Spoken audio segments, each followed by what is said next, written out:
Hello students, last ক্লাসে আমরা atomic radius এবং আয়নিক রেডিয়াস সংক্রান্ত আলোচনা কমপ্লিট করেছিলাম। আজকে আমাদের টপিক হচ্ছে আয়োনাইজেশন এনার্জি, অর্থাৎ আয়নীভবন শক্তি বা আয়নন শক্তি। তবে ভিডিও শুরু করার আগে বলি যে যারা তোমরা এখনও পর্যন্ত আমার চ্যানেলটাকে সাবস্ক্রাইব করোনি, তোমরা অতি অবশ্যই চ্যানেলটা সাবস্ক্রাইব করো, বেল আইকনটা প্রেস করো যাতে নোটিফিকেশানসগুলো খুব তাড়াতাড়ি পেয়ে যাও এবং মন দিয়ে ভিডিওগুলো দেখতে থাকো। আয়োনাইজেশন এনার্জির ক্ষেত্রে সবার আগে আমি ডেফিনিশনটা লিখি। তোমরা আয়োনাইজেশন এনার্জির ধারণা তোমাদের নিশ্চয়ই আছে, ক্লাস 10এও পিরিয়ডিক টেবিল চ্যাপ্টারে আয়োনাইজেশন এনার্জি সম্পর্কে একটা প্রাথমিক ধারণা ছিল, সেখানে ডেফিনিশন তো অবশ্যই ছিল। আর এছাড়াও আমরা 11এর অ্যাটমিক স্ট্রাকচার চ্যাপ্টারেও একটু ধারণা পেয়েছিলাম আয়োনাইজেশন এনার্জি কাকে বলে সেই সংক্রান্ত। তো প্রথমে আমি ডেফিনিশনটা লিখছি যে it is the minimum amount of energy required to remove the most loosely bound electron from the outermost shell of an isolated gaseous atom।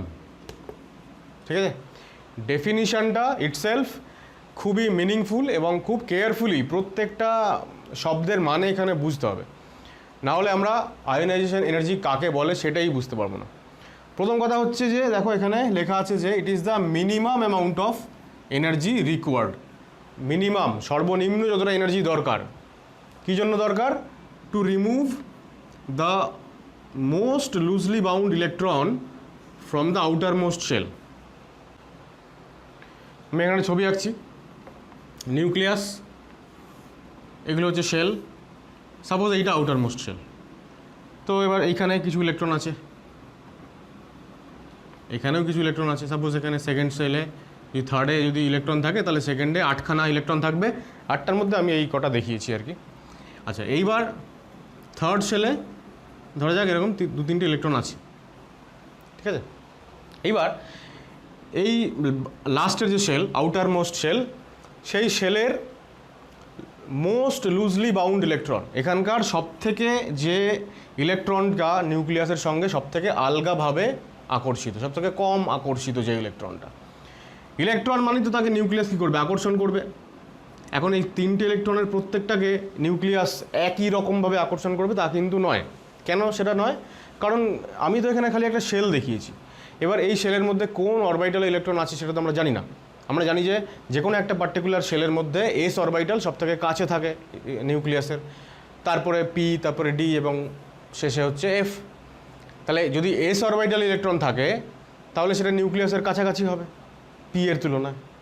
সুতরাং এবার দূরত্বের যদি তারতম্য ঘটে, নিউক্লিয়াস থেকে একজন এসে আছে আর একজন পিতে আছে, তাহলে দূরত্বের তারতম্য যদি ঘটে, আকর্ষণ বলের তারতম্য ঘটবে। ন্যাচারালি ওকে বাইরে বের করতে গেলে যে শক্তিটা আমাকে দিতে হবে সেটারও তারতম্য ঘটবে। তাই জন্য এখানে মোস্ট লুজলি বাউন্ড এই কথাটা লেখা হয়, ঠিক আছে। আউটার মোস্ট শেলের যে কোনো ইলেকট্রন নয়, সব থেকে লুজলি বাউন্ড যে ইলেকট্রন সেটা। এবার কী করতে হবে? সাপোজ এইটা হচ্ছে সব থেকে লুজলি বাউন্ড, তাহলে এবার একে আমাকে বাইরে বের করতে হবে। আমরা জানি যে একটা ইলেকট্রন রয়েছে কক্ষপথে। এখন আমরা যদি সিস্টেমে এনার্জি সাপ্লাই করি, সিস্টেমকে যদি এনার্জি দিই, সিস্টেম এনার্জি নিলে পরে ইলেকট্রনটা এক্সাইটেড হবে, তাই তো, হায়ার লেভেলে ওঠে। এটা আমরা অ্যাটমিক স্ট্রাকচার চ্যাপ্টারে পড়েছি। তাহলে যারা একদম শেষের কক্ষে আছে সেখানে সেই ইলেকট্রন যদি এনার্জি পায় তাহলে ও কী করবে? বাইরে চলে যাবে। মানে নিউক্লিয়াসের যতটুকু হচ্ছে আকর্ষণের ক্ষেত্র, সেই আকর্ষণ ক্ষেত্রের বাইরে চলে যাবে। আমরা বলি যে নিউক্লিয়াস থেকে ইলেকট্রনটাকে এখন অসীম দূরত্বে পাঠানো হলো, ইনফাইনাইট ডিস্টেন্সে পাঠিয়ে দেওয়া হলো। তাহলে এই কাজটা করতে গেলে কী করতে হবে? সিস্টেমকে এনার্জি সাপ্লাই করতে হবে। মিনিমাম যতটুকু এনার্জি দরকার, মিনিমাম কেন? ধরা যাক এই কাজটা করতে গিয়ে আমাকে ধরা যাক 10 কিলো জুল আমাকে এনার্জি সাপ্লাই করতে হচ্ছে মিনিমাম। 9.9 কিলো জুল এনার্জি যদি সাপ্লাই করি তো তাহলেও ইলেকট্রনটা বাইরে বেরোচ্ছে না, কিন্তু যেই আমি 10 কিলো জুল এনার্জি সাপ্লাই করলাম তখন ইলেকট্রনটা চলে গেল বাইরে। তাহলে 10 কিলোজুল এনার্জি সাপ্লাই করলে যদি ইলেকট্রন বাইরে বেরোতে পারে, তাহলে 10-এর থেকে বেশি যে কোনো অ্যামাউন্টের এনার্জি সাপ্লাই করলেই তো ইলেকট্রন বাইরে বেরিয়ে চলে যাবে না, মিনিমাম 10 কিলোজুল দরকার। সেই ক্ষেত্রে ধরো আমি 500 কিলোজুল সাপ্লাই করলাম এনার্জি এবং একটা ইলেকট্রন বাইরে বেরিয়ে চলে গেল, তাহলে আমি কি বলবো যে 500 কিলোজুল হচ্ছে ওর আয়োনাইজেশন এনার্জি? না, আয়োনাইজেশন এনার্জি কোনটা? মিনিমাম যতটা এনার্জি লাগছে ওই 10 কিলোজুল। আমি যদি 12 কিলোজুল এনার্জি সাপ্লাই করি তাহলেও ইলেকট্রন বাইরে বেরিয়ে চলে যাবে, কারণ ওর তো 10 দরকার, 10-এর থেকে বেশিও পেয়ে গেছে, তাহলে তো যাবেই বাইরে।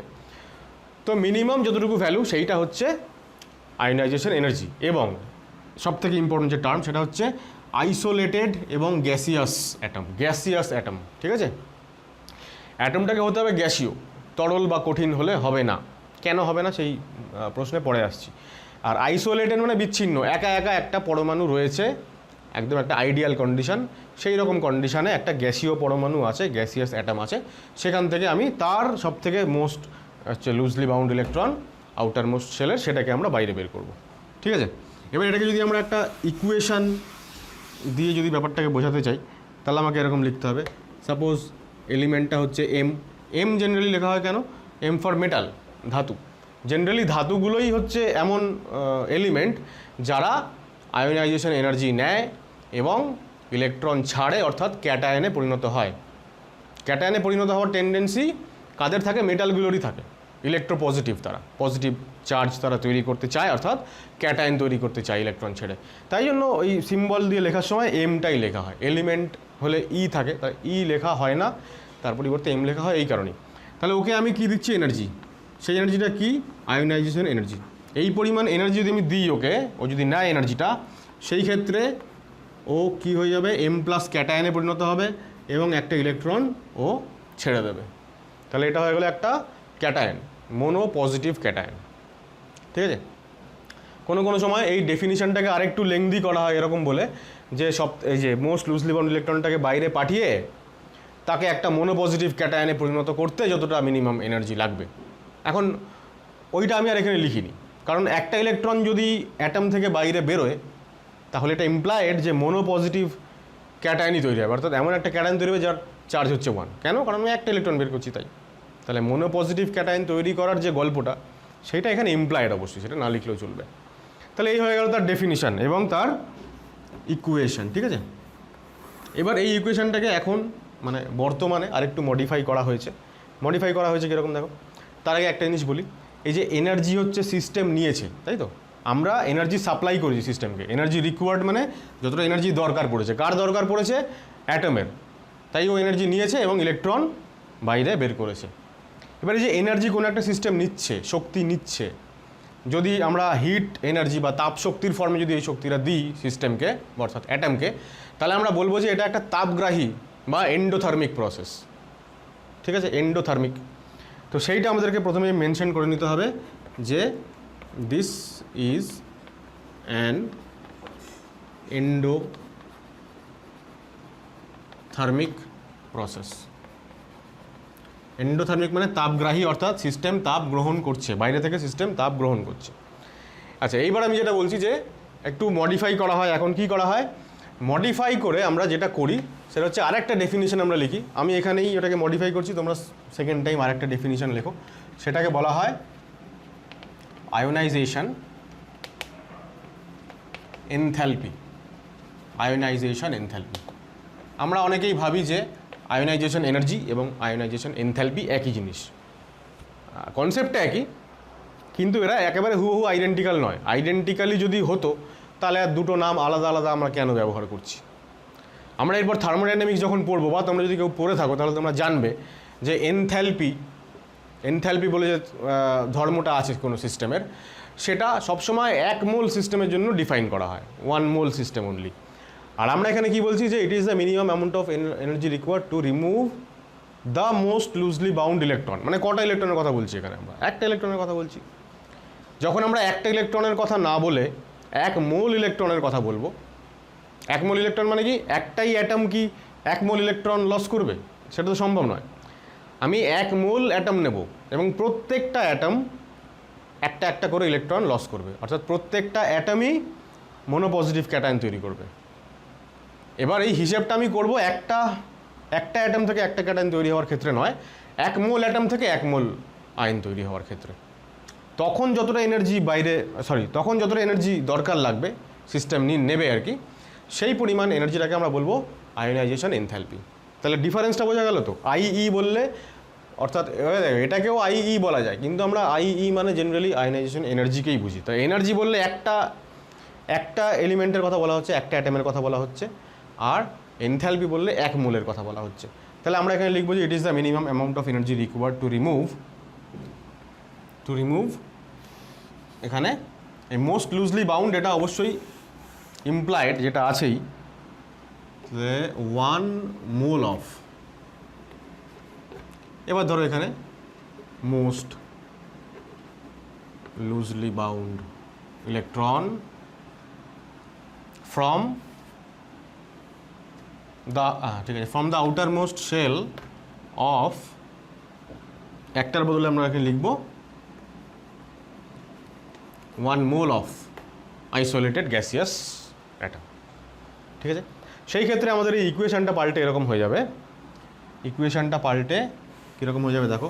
এবার এটাই হচ্ছে মডার্ন কনভেনশনটা হচ্ছে এরকম, আমরা ডাইরেক্ট এখান থেকে লিখবো M প্লাস আর ই, অর্থাৎ অ্যাটম ইলেকট্রন ছেড়ে দিল এবং ক্যাটায়নে পরিণত হলো। এবার সিস্টেম এই প্রসেসটা হওয়ার জন্য সিস্টেম এনার্জি নিয়েছে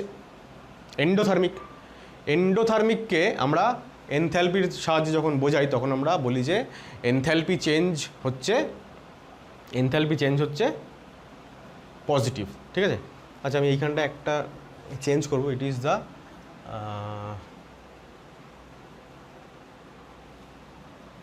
এইটাকে আমি চেঞ্জ করব, ডেফিনিশনটাকে একটু মডিফাই করো।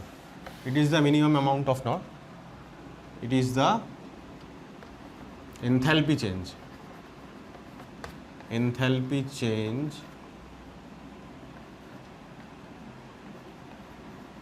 occurs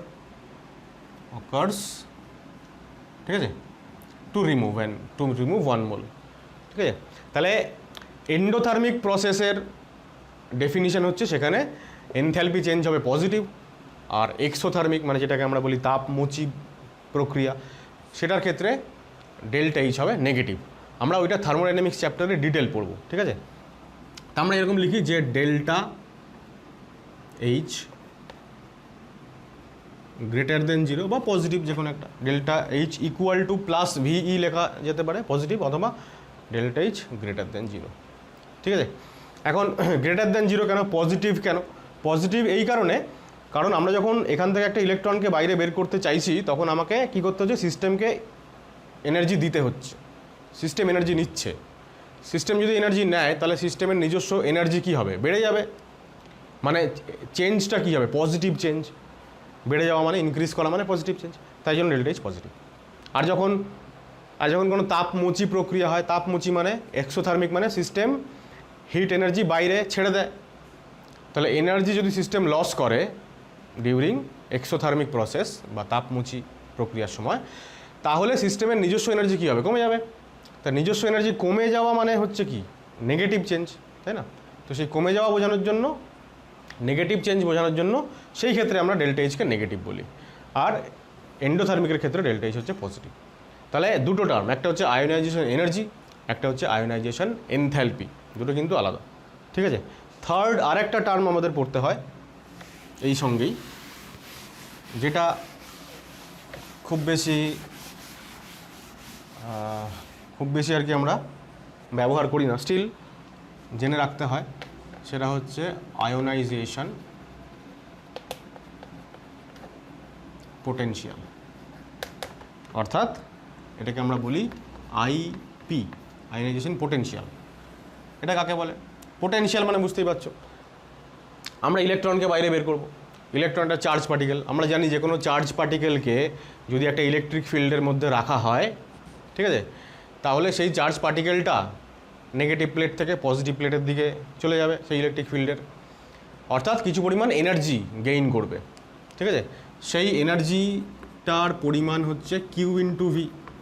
ক্লাস 12-এ ইলেকট্রোস্ট্যাটিক্স চ্যাপ্টারে ফিজিক্সে তোমরা এটা পাবে যে energy of a charge particle যে কিনা কোনো একটা ইলেকট্রিক ফিল্ডের মধ্যে আছে এবং সেই ইলেকট্রিক ফিল্ডে থাকার সময় যদি তার মধ্যে ভি ভোল্ট যদি পোটেনশিয়াল ডিফারেন্স তৈরি করা হয় আর কি বা সাপ্লাই করা হয়, তাহলে সে যতটা এনার্জি গেইন করবে সেটা হচ্ছে কিউ ইন্টু ভি। আমরা মনে করে দেখো, আমরা ডি ব্রগলি হাইপোথিসিস পড়ার সময় আমরা এটা ব্যবহার করেছি এর আগে অ্যাটমিক স্ট্রাকচার চ্যাপ্টারে। এখন ইলেকট্রনের তো চার্জ হচ্ছে ই, তাহলে ই ভি হচ্ছে সেই পরিমাণ চার্জ যেটা ইলেকট্রন গেইন করবে। কখন গেইন করবে? যখন তাকে ইলেকট্রিক ফিল্ডে রাখবো। এখন আমরা জানি যে ভি যদি 1 ভোল্ট হয় তাহলে যতটা এনার্জি, তাই এটা যদি 1 হয়ে যায়, ভি যদি 1 হয়ে যায়, তাহলে যতটা এনার্জি ইলেকট্রন গেইন করবে সেটা হচ্ছে ওর যা চার্জ সেটার সঙ্গে সমান। তাই আমরা বলি যে যখন 1 ভোল্ট পোটেনশিয়াল ডিফারেন্সের কোনো ইলেকট্রিক ফিল্ডে ইলেকট্রন আছে, আবার বলছি, যখন 1 ভোল্ট পোটেনশিয়াল ডিফারেন্সের কোনো একটা ইলেকট্রিক ফিল্ড, তার মধ্যে যদি ইলেকট্রনকে রাখা হয়, তাহলে সে যতটা এনার্জি গেইন করবে সেইটাকে বলা হচ্ছে, সেই অ্যামাউন্টটাকে বলা হচ্ছে 1 electron volt energy, 1 electron volt. ঠিক আছে, 1 ইলেকট্রন ভোল্ট মানে আমরা জানি কত জুল হয় এটা, তাও আমি একটা লিখছি দেখো। 1 ইলেকট্রন ভোল্ট মানে কি? তাহলে এই ভোল্টেজটা কত, মানে পোটেনশিয়ালটা কত? 1 ভোল্ট। আর ই ইন্টু ভি, ই মানে কি? ইলেকট্রনের চার্জ। ইলেকট্রনের চার্জ কত? 1.6 10⁻⁻19 কুলম ইন্টু 1 ভোল্ট। তা আমরা জানি কুলম ইন্টু ভোল্ট মানে হচ্ছে জুল, এসআই ইউনিটে, মানে যাকে আমরা এনার্জির ইউনিট বলি। তাহলে দিস ইকুয়াল টু 1.6 10⁻⁹ জুল। ঠিক আছে, এইটা তোমরা নিশ্চয়ই জানো। যাই হোক, এটা বলার দরকার ছিল না, স্টিল আমি বলে রাখলাম। তাহলে মোদ্দা কথা হচ্ছে, ইলেকট্রনকে যদি আমি বাইরে বের করতে যাই, আয়োনাইজেশন এনার্জির ক্ষেত্রে আমরা বলছি যতটা মিনিমাম এনার্জি রিকোয়ার্ড, এই ক্ষেত্রে আমরা বলবো যতটা মিনিমাম পোটেনশিয়াল রিকোয়ার্ড। কারণ পোটেনশিয়ালটা আমি সাপ্লাই করলে তবেই ইলেকট্রনটা এনার্জাইজড হয়ে যাবে এবং সে বাইরে বেরোতে পারবে। তাহলে আমরা আয়োনাইজেশন এনার্জিতে যা ডেফিনিশন লিখেছিলাম, এক্স্যাক্টলি সেম ডেফিনিশন, শুধু দ্য মিনিমাম অ্যামাউন্ট অফ এনার্জির বদলে পোটেনশিয়াল। ঠিক আছে, তাহলে আমরা কী লিখবো এখানে? The minimum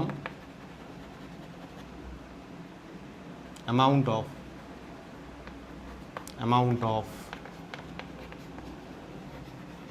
potential required। এবার এটার পরে আমরা ফার্স্ট ডেফিনিশনে যা লিখেছিলাম হুবহু কপি করে দাও, তাহলে আমরা পেয়ে যাব আয়োনাইজেশন পোটেনশিয়াল। ঠিক আছে, তাহলে এবার আমরা চলে আসছি ইউনিট। আয়োনাইজেশন এনার্জির ইউনিট যদি একটা মানে অ্যাটমকে কতটা এনার্জি দিতে হবে যাতে করে ও একটা হচ্ছে তোমার ক্যাটায়ন তৈরি করে। তো ওই একটা দুটো লেভেলে যখন ইউনিট দেওয়া হয়, তখন ইউনিট দেওয়া হয় ইলেকট্রন ভোল্ট পার অ্যাটম ইনভার্স। ঠিক আছে, আর যদি একটু বেশি অ্যামাউন্টে আমরা ব্যবহার করি, 1 মোল 2 মোল 3 মোল, সেই ক্ষেত্রে আমরা আয়োনাইজেশন এনার্জি এবং আয়োনাইজেশন এনথ্যালপি দুটোর ক্ষেত্রেই তখন আমাদের এনার্জি আমরা প্রকাশ করি কিলো জুল মোল ইনভার্সে অথবা কিলো ক্যালোরি মোল ইনভার্সে। ঠিক আছে, আর আয়োনাইজেশন পোটেনশিয়ালের ইউনিট কি? যতটা পোটেনশিয়াল সাপ্লাই করছি, তাহলে পোটেনশিয়াল ডিফারেন্সের ইউনিট কি? ভোল্ট। তাহলে আইপির ইউনিট হচ্ছে ভোল্ট। এই জায়গাটা কিন্তু আমাদের খুব গন্ডগোল হয়ে যায়। আয়োনাইজেশন এনার্জি, পোটেনশিয়াল, এইসব দেখলেই আমরা kilojoule mole inverse, EV atom inverse এইসব দিয়ে দিই, কিন্তু পোটেনশিয়ালের এনার্জি তো আর ওইগুলো হতে পারে না। পোটেনশিয়াল এনার্জি হচ্ছে ভোল্ট। ঠিক আছে, এই হয়ে গেল আমাদের ইউনিট। কপি করো। আচ্ছা, এবার এখানে ডেফিনিশনের মধ্যে আরও কিছু বলার আছে। সেটা হচ্ছে যে এই যে আইসোলেটেড গ্যাসিয়াস অ্যাটম, এইটার ব্যাপারে একটু বলার আছে। ঠিক আছে, সেটা হচ্ছে আমরা যে ইকুয়েশনগুলো লিখলাম ওখানে, অ্যাকচুয়ালি ইকুয়েশনগুলো যদি আমাকে একদম অ্যাকিউরেটলি লিখতে হয়, তাহলে আমাকে এরকম লিখতে হয়: এম গ্যাসিয়াস, এ হচ্ছে এ হচ্ছে আইই, যতটা অ্যামাউন্ট অফ এনার্জি রিকোয়ার্ড সেটা নেওয়ার পরে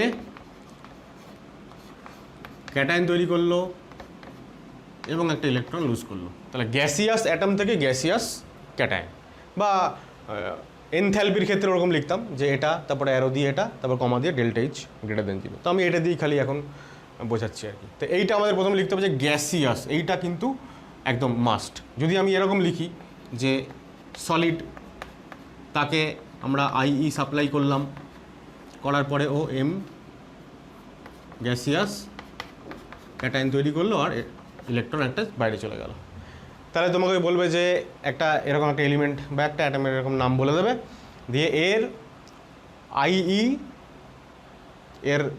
আইই এর জন্য যে ইকুয়েশনটা সঠিক সেটা কোনটা, কিন্তু এরকম আরও 2-4টা হয়তো ইকুয়েশন দিল, তাহলে আমাদের এই ইকুয়েশনটা অবশ্যই সঠিক নয়, এইটা সঠিক। কেন? এখানে গ্যাসিয়াস অ্যাটম থেকে গ্যাসিয়াস ক্যাটায়ন তৈরি হয়েছে। অ্যাকচুয়ালি যদি অ্যাটমটা সলিড হয়, গ্যাসিয়াস না হয়, তাহলে সলিডকে আমরা জানি কী করবো, হিট করলে সলিড থেকে লিকুইড, লিকুইড থেকে গ্যাস হবে, তারপরে হচ্ছে এই প্রসেসটা হবে। অর্থাৎ এই যে সেকেন্ড ইকুয়েশনটা আমি লিখেছি, এই ইকুয়েশানে অ্যাকচুয়ালি এইখানে আইইটা লেখাই যাবে না। যদি আমাকে এরকম দেয় যে একটা প্রসেস এরকম আছে, এইখান থেকে এইখানে যেতে গেলে মানে এম সলিড থেকে এম প্লাস গ্যাসিয়াস এইখানে যদি আমি যেতে চাই, তাহলে কতটা এনার্জি লাগবে সেটা দেখো এরকম হবে। প্রথমে আমাকে তাহলে এম সলিড থেকে এম গ্যাসিয়াস বানাতে হবে। এই প্রসেসকে আমরা কি বলি? সলিড থেকে সরাসরি গ্যাস বানানো। এখন সরাসরি গ্যাস, কিছু পদার্থ আছে যারা সলিড থেকে সরাসরি গ্যাস হয়ে যায়, তাই না? আবার কেউ কেউ আছে, মানে ম্যাক্সিমাম যারা আছে তারা সলিড থেকে লিকুইড, লিকুইড থেকে গ্যাস হয়। তো যাই হোক না কেন, সলিড থেকে গ্যাস ডাইরেক্ট প্রসেসটা ভায়া লিকুইড হোক বা ডিরেক্টলি হোক, আমরা সেটাকে সাবলিমেশন বলতে পারি বা ঊর্ধ্বপাতন বাংলাতে বলি। তাহলে এখানে আমরা বলতে পারি যে এটা হচ্ছে, আমরা এরকম লিখি যে delta H S U B, delta H S U B মানে সাবলিমেশন এনার্জি, মানে সলিড থেকে গ্যাস তৈরি করতে গেলে ওকে কত এনার্জি দিতে হচ্ছে সেইটার পরে, তারপরে আমি এখান থেকে যখন এইখানে যাচ্ছি তখন যতটা এনার্জি দিতে হবে সেটা হচ্ছে আইই, ঠিক আছে?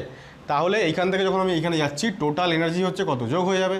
অ্যাকচুয়ালি এখান থেকে আমাকে আইই প্লাস ডেল্টা এইচ সাবলিমেশন এই দুটো একসঙ্গে দিতে হবে, তবে আমি এম সলিড থেকে এম প্লাস গ্যাসিয়াসে যেতে পারবো। এই সংক্রান্ত আলোচনা আমাদের এই চ্যাপ্টারে নেই, আমরা থার্মোডাইনামিক্সের মধ্যে, থার্মোকেমিস্ট্রির মধ্যে ডিটেল পড়বো। স্টিল একটু আইডিয়া এখন থেকে থাকা দরকার, তাই এটা বলা। এটা 1 নম্বর। 2 নম্বর হচ্ছে এই যে আমরা বললাম যে 1 ইলেকট্রন ভোল্ট পার অ্যাটম, আর আমরা মোল যখন বললাম, এর সঙ্গে মোলকে যদি আমরা রিলেট করি, হ্যাঁ, ধরো তোমাকে বললো যে একটা যে কোনো একটা এলিমেন্টের নাম বলে দিল যে এর আয়োনাইজেশন এনার্জি হচ্ছে এত ইলেকট্রন ভোল্ট পার অ্যাটম, তাহলে কিলোজুল পার মোল ইউনিটে সেই ভ্যালুটা কত হবে। সেক্ষেত্রে আমাদের একটা এই কনভার্সন একটা ফর্মুলা জেনে রাখা দরকার বা ফ্যাক্টরটা জেনে রাখা দরকার, সেটা হচ্ছে 96 কিলোজুল মোল ইনভার্স, এবং this equal to 23 kilo calorie mole inverse. খুব ইম্পর্টেন্ট এটা। যদি এক লাইনের একটা কোয়েশ্চেন আসে যে এত ইলেকট্রন ভোল্ট পার অ্যাটম, তাহলে ওর ইউনিটটা ভ্যালুটা কিলোজুল পার মোলে কত হবে, তাহলে যদি আমাদের এই কনভার্সন ফ্যাক্টরটা মনে না থাকে তাহলে খুবই মুশকিল হবে। তখন আমাকে ইলেকট্রন ভোল্ট থেকে জুলে আসতে হবে, জুল থেকে কিলো জুলে যেতে হবে, একটা অ্যাটমকে আবার অ্যাভোগাড্রো নাম্বার দিয়ে গুণ করে মোলে আসতে হবে।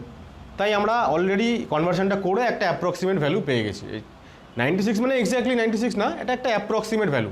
এটা দিয়ে আমরা করলেই আমরা আমাদের যে অপশানসগুলো থাকবে এমসিকিউতে তার কাছাকাছি আমরা পৌঁছে যাব, ঠিক আছে? তো এটা হচ্ছে সেকেন্ড আমাদের আলোচনার বিষয়, ডেফিনিশন থেকে এইগুলো, এটা হচ্ছে সেকেন্ড বিষয়। থার্ড যেটা আমি বলবো সেটা হচ্ছে আর একটা টার্ম আর কি, নতুন একটা টার্ম, সেটা হচ্ছে successive ionization energy. Successive ionization energy, successive মানে পরপর, তাই তো? একটা নিউট্রাল অ্যাটম, প্রসম পরমাণু, সেখান থেকে আমি সাপ্লাই করলাম এনার্জি আইই, একটা ইলেকট্রন বেরিয়ে গেল এবং এম প্লাস তৈরি হলো, মনো পজিটিভ ক্যাটায়ন তৈরি হলো। আমরা এই প্রসেসটাকে প্রিসাইসলি বলি ফার্স্ট আয়োনাইজেশন এনার্জি বা প্রথম আয়নীভবন শক্তি। প্রথম কেন? কারণ ফার্স্ট ইলেকট্রন ওখান থেকে বেরোচ্ছে, এর আগে কোনো ইলেকট্রন বেরোয়নি, এর আগে সিস্টেম নিউট্রাল ছিল। তাই আমরা এরকম বলি যে এম গ্যাসিয়াস যখন আইই গ্রহণ করলো এবং এম ক্যাটায়ন তৈরি করে ফেললো, ইলেকট্রন ছাড়লো, এইটাকে আমরা প্রিসাইসলি বলি IE1, ঠিক আছে। প্রথম first ionisation energy, second ionisation energy হচ্ছে এরকম। এই যে ক্যাটায়নটা তৈরি হয়ে গেল, এইবার ও আরও কিছু এনার্জি নিল সেকেন্ড টাইম, নেওয়ার পরে আরও একটা ইলেকট্রন ও রিলিজ করলো। এই সেকেন্ড স্টেপটা হচ্ছে, সেকেন্ড স্টেপে যতটা অ্যামাউন্ট অফ এনার্জি লাগবে M+ থেকে M2+ তৈরি করতে, সেইটা হচ্ছে IE2 বা সেকেন্ড আয়নাইজেশন এনার্জি। একই রকমভাবে থার্ড আয়নাইজেশন এনার্জি হচ্ছে M2+ থেকে আবারও এনার্জি নিল, নেওয়ার পরে M3+ তৈরি করলো এবং একটা ইলেকট্রন লুজ করলো, ঠিক আছে। এইটা হয়ে গেল আমাদের থার্ড আয়নাইজেশন এনার্জি। আচ্ছা, এই যে তিনটে পরপর স্টেপস আমি লেখালাম, এখানে কিন্তু খুব কেয়ারফুল থাকবে। কীরকম দেখো, আমরা বলছি যে ফার্স্ট আয়নাইজেশন এনার্জি এটা হচ্ছে ইকুয়েশন, সেকেন্ড IE এটা হচ্ছে ইকুয়েশন, থার্ড IE এটা হচ্ছে ইকুয়েশন। এখন কার সেকেন্ড IE, কার থার্ড IE, সেটা হচ্ছে একমাত্র এই যে M গ্যাসিয়াস, ঠিক আছে। M গ্যাসিয়াসের ফার্স্ট IEর ইকুয়েশন হচ্ছে এটা, ঠিক আছে। M গ্যাসিয়াসের সেকেন্ড IEর ইকুয়েশন হচ্ছে এটা, এবং M গ্যাসিয়াসেরই থার্ড IEর ইকুয়েশন হচ্ছে এটা। যে কোনো স্পিসিস যখন প্রথম ইলেকট্রনটা লস করবে সেটা হচ্ছে ওর ফার্স্ট IEর ইকুয়েশন, যখন ও সেকেন্ড ইলেকট্রন লস করবে সেটা হচ্ছে ওর সেকেন্ড IEর ইকুয়েশন, এবং থার্ড ইলেকট্রন যখন লস করবে তখন হচ্ছে সেটা থার্ড IEর ইকুয়েশন। অনেক সময় আমরা এরকম লিখি, ধরে আমার কোয়েশ্চেন আসলো একটা, যে কোনো একটা এলিমেন্ট ভাবো, সাপোজ অ্যালুমিনিয়ামের equation of second IE, second IE কে প্রকাশ করে এরকম ইকুয়েশন কোনটা অ্যালুমিনিয়ামের ক্ষেত্রে? আমরা কী লিখি? এরকম লিখি, অ্যালুমিনিয়াম যেহেতু সেকেন্ড IE, তাহলে অ্যালুমিনিয়াম 2+ তৈরি করবে, 2+ যদি তৈরি করে তাহলে আমরা এরকম লিখি যে IE2, অ্যালুমিনিয়াম 2+ আর দুটো ইলেকট্রন ছেড়ে দিল। যদি আমরা এইটা লিখি তাহলে এটা কিন্তু একেবারেই ইনকারেক্ট। কেন? এই যে একটু বললাম, যখন কোনো একটা স্পিসিস তার সেকেন্ড ইলেকট্রনটা লস করবে সেটা হচ্ছে তার সেকেন্ড IEর ইকুয়েশন। এখানে কিন্তু ও সেকেন্ড ইলেকট্রন লস করেনি, এখানে ও দুখানা ইলেকট্রন একসঙ্গে লস করেছে, ঠিক আছে। ইনফ্যাক্ট এটা যেটা হয়েছে যেটা হয়েছে সেটা হচ্ছে যে আমরা এইটাকে, এই IE2টাকে লিখছি না এখানে, আমি অ্যাকচুয়ালি ইকুয়েশনটাকেই মানে IEগুলোকে আমি ইকুয়েশনের মধ্যে রাখছি না, আমি এরকম রাখছি। দেখো, অ্যালুমিনিয়াম গ্যাসিয়াস কী করলো, অ্যালুমিনিয়াম 2+ তৈরি করলো আর দুটো ইলেকট্রন ছাড়লো। এখন এইখানকার যে IEটা, যতটা IE বা যতটা এনার্জিও ছাড়লো সেটা হচ্ছে আসলে IE1 এবং IE2 এর যোগফল, ঠিক আছে। কেন যোগফল? কারণ দেখো, অ্যালুমিনিয়াম যখন প্রথম ইলেকট্রনটা ছাড়লো, অ্যালুমিনিয়াম প্লাস হলো, এটা হচ্ছে ওর IE1 এর ইকুয়েশন, ফার্স্ট ইলেকট্রন ছাড়লো। অ্যালুমিনিয়াম তার সেকেন্ড ইলেকট্রন ছাড়ছে মানে কি? অ্যালুমিনিয়াম তার সেকেন্ড ইলেকট্রন ছাড়ছে মানে অ্যালুমিনিয়াম প্লাস থেকে অ্যালুমিনিয়াম 2+ হচ্ছে, তাই তো? তাহলে এই প্রসেসটা হচ্ছে যতটা এনার্জি লাগছে সেটা হচ্ছে IE2। এখন তুমি এই দুটো ইকুয়েশনকে যোগ করলে তুমি এইটা পেয়ে যাবে, তাই না?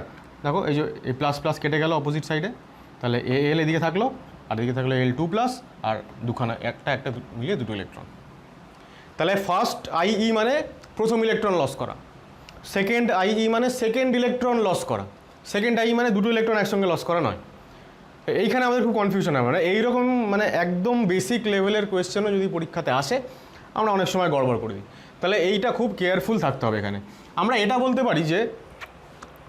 বলতে পারি যে এই যে স্টেপটা, এই যে সেকেন্ড স্টেপটা, যে স্টেপটাতে L+ থেকে L2+ হলো, আমরা বলতে পারি যে এই স্টেপটা L+ যে ক্যাটায়ন তার প্রথম IE, তার ফার্স্ট IE, ঠিক আছে।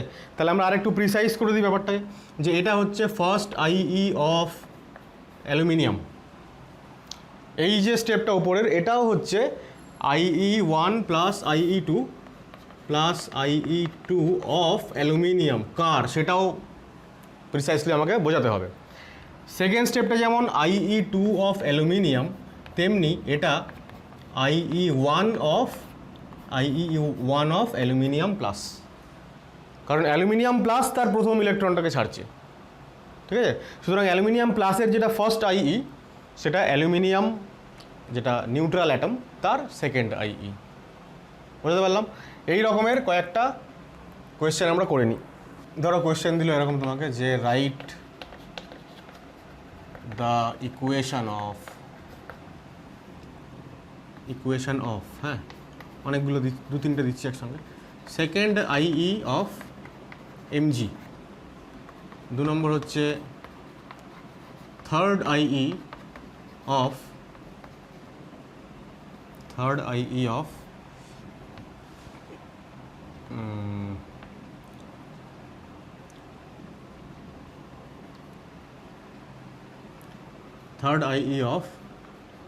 Mn2 প্লাস, ঠিক আছে। 3 নম্বর হচ্ছে সেকেন্ড IE অফ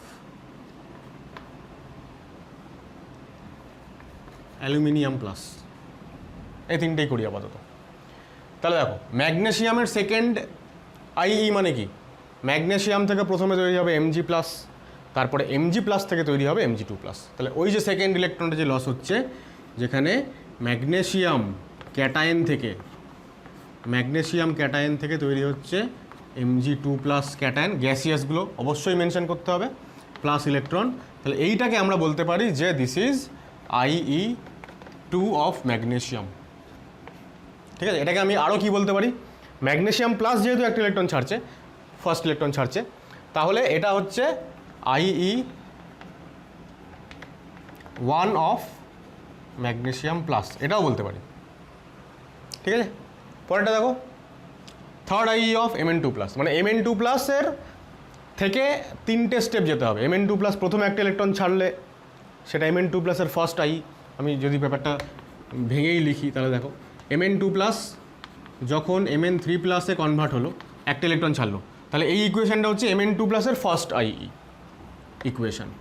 তাহলে এখানে হচ্ছে আমরা লিখতে পারি IE1 অফ Mn2 প্লাস। তারপর দেখো যেটা তৈরি হলো সেটা যদি আরেকটা ইলেকট্রন ছাড়ে, তাহলে এটা হয়ে গেল IE2 অফ Mn2 প্লাস। এবং finally third step Mn4 plus থেকে Mn5 প্লাস হয়ে গেল, তাহলে এইটা হয়ে গেল IE3 অফ Mn2 প্লাস। তাহলে থার্ড IE মানে হচ্ছে IE3, তার মানে দিস ইজ দ্য ইকুয়েশন, ঠিক আছে। Second IE, third IE, fourth IE যেটাই বলুক না কেন, তোমাকে পরপর অতগুলো স্টেপ যেতে হবে। সেকেন্ড IE বললে দুখানা স্টেপ যাও ওই পার্টিকুলার স্পিসিস থেকে, ঠিক আছে। যেমন এখানে অ্যালুমিনিয়াম প্লাসের সেকেন্ড IE বলেছে, তাহলে অ্যালুমিনিয়াম প্লাস থেকে দুটো স্টেপ যাব। প্রথমে একটা ইলেকট্রন বের করব, যা তৈরি হবে সেটা থেকে আবার আরেকটা ইলেকট্রন বের করব। তাহলে সেকেন্ড যে আমাদের কোয়েশ্চেন, তার আনসার হচ্ছে এইটা, এগুলো না কিন্তু। থার্ড IE বলতে শুধুমাত্র এই পার্টিকুলার ইকুয়েশনটা। আমরা এরকম বলতে পারি যে এটা Mn4 প্লাসের ফার্স্ট IE, ঠিক আছে। Mn3 প্লাসের এটা সেকেন্ড IE ইকুয়েশন এটা। তাহলে যে ইকুয়েশনটা third IE of Mn2 plus, সেই ইকুয়েশনটাই হচ্ছে IE2 of Mn3 plus. Mn3 plus একটা ছাড়লো ইলেকট্রন, আবার একটা ছাড়লো ইলেকট্রন, তাহলে Mn3 প্লাসের রেসপেক্টে এটা ফার্স্ট স্টেপ, এটা সেকেন্ড স্টেপ, তাহলে ওর IE2। Mn2 প্লাসের রেসপেক্টে এটা first step, second step, third step, তাই ওর IE3। আর Mn4 প্লাসের রেসপেক্টে এটা প্রথম স্টেপ, তাহলে এটা হচ্ছে IE1 অফ Mn4 প্লাস। এই তিনটে জিনিস হচ্ছে এই পার্টিকুলার ইকুয়েশনটা। একটা ইকুয়েশন দিয়ে এই তিনটে জিনিসকেই কিন্তু মেনশন করা যাবে, ভেরি ভেরি কেয়ারফুল এই জায়গাটা কিন্তু। আচ্ছা, এবার লাস্ট একটা বাকি থাকলো, সেটা হচ্ছে আমাদের অ্যালুমিনিয়াম প্লাসের সেকেন্ড IE। তাহলে অ্যালুমিনিয়াম প্লাসের যদি সেকেন্ড IE বলে, তাহলে আবারও অ্যালুমিনিয়াম প্লাস থেকে আগে অ্যালুমিনিয়াম 2 প্লাস, মানে একটা ইলেকট্রন লস করলো, এটা হয়ে গেল অ্যালুমিনিয়াম প্লাসের ফার্স্ট IE ইকুয়েশন, তাই না। IE1 অফ অ্যালুমিনিয়াম প্লাস, তারপরে যদি আমরা সেকেন্ড স্টেপে যাই, মানে যেটা তৈরি হলো সে যদি আবার একটা ইলেকট্রন ছাড়ে, তাহলে এটা হয়ে গেল IE2 অফ অ্যালুমিনিয়াম প্লাস। ঠিক আছে, এটা যেমন IE2 অফ অ্যালুমিনিয়াম প্লাস, এটাকে আমরা IE1 অফ অ্যালুমিনিয়াম 2 প্লাসও বলতে পারি, কারণ অ্যালুমিনিয়াম 2 প্লাসের রেসপেক্টে এটাই একটাই ইকুয়েশন, ফার্স্ট ইকুয়েশন, আর এল প্লাসের রেসপেক্টে ফার্স্ট সেকেন্ড ইকুয়েশন। তাহলে এই পার্টিকুলার ইকুয়েশনটা হচ্ছে সেই ইকুয়েশনটা যেটা কিনা সেকেন্ড IE অফ অ্যালুমিনিয়ামকে বোঝায়, অ্যালুমিনিয়াম প্লাসকে বোঝায়, অথবা ফার্স্ট IE অফ অ্যালুমিনিয়াম 2 প্লাসকে বোঝায়। ঠিক আছে, অথবা এটা আরও একটা কাউকে বোঝায়, সেটা হচ্ছে কি, সেটা হচ্ছে এটা আবার IE3 অফ অ্যালুমিনিয়ামকেও বোঝায়। অ্যালুমিনিয়াম নিউট্রাল অ্যাটম, আমরা এর আগে অ্যালুমিনিয়ামে এক্সাম্পল করলাম। দেখো অ্যালুমিনিয়াম থেকে তুমি যদি পরপর 3টে স্টেপ যাও, তাহলে এই হচ্ছে থার্ড স্টেপের ইকুয়েশন, অর্থাৎ এটা হচ্ছে IE3 অফ অ্যালুমিনিয়াম। এখন যদি আমাকে এরকম দেয় যে অ্যালুমিনিয়াম থেকে অ্যালুমিনিয়াম 3 প্লাস হলো, এটা কার ইকুয়েশন, তাহলে 3টে ইলেকট্রন লস করে ফেলেছে, সুতরাং এটা হচ্ছে IE1 plus IE2 plus IE3 of aluminium. Right, copy করো। সাকসেসিভ আয়নাইজেশন এনার্জিতে আমাদের আরেকটা পার্ট বাকি আছে, খুব ইম্পর্টেন্ট, খুব ভাইটাল পার্ট। সেটা সাকসেসিভ কেন বলছি, কারণ পরপর প্রত্যেকটা স্টেপে একটা করে ইলেকট্রন বেরোচ্ছে এবং করেসপন্ডিং এনার্জিটাকে আমরা সেই স্টেপের বা সেই স্পিসিসের আয়নাইজেশন এনার্জি বলছি, এই জন্য। এইবার একটা সার্টেন স্পিসিস, ঠিক আছে, যে কোনো একটা স্পিসিস এম, সে ধরো M প্লাস তৈরি করলো এবং একটা ইলেকট্রন লস করলো, আমরা এটাকে কি বলবো, এই প্রসেসটা হচ্ছে IE1, যত এনার্জি লাগলো সেটা হচ্ছে M এর IE1। নেক্সট আমরা বলছি যে M প্লাস থেকে যখন M2 প্লাস হচ্ছে, যত এনার্জি লাগছে সেটা হচ্ছে IE2 অফ M। নেক্সট আবারও M3 প্লাস হচ্ছে, ইলেকট্রন ছাড়ছে, যতটা এনার্জি লাগছে সেটা হচ্ছে IE3 অফ M। এইবার কোয়েশ্চেনটা হচ্ছে যে কোনো একটা সার্টেন স্পিসিস, একটা পার্টিকুলার স্পিসিসের ক্ষেত্রে তার IE1-এর থেকে IE2টা বেশি হয় দেন IE3, এভাবে চলে।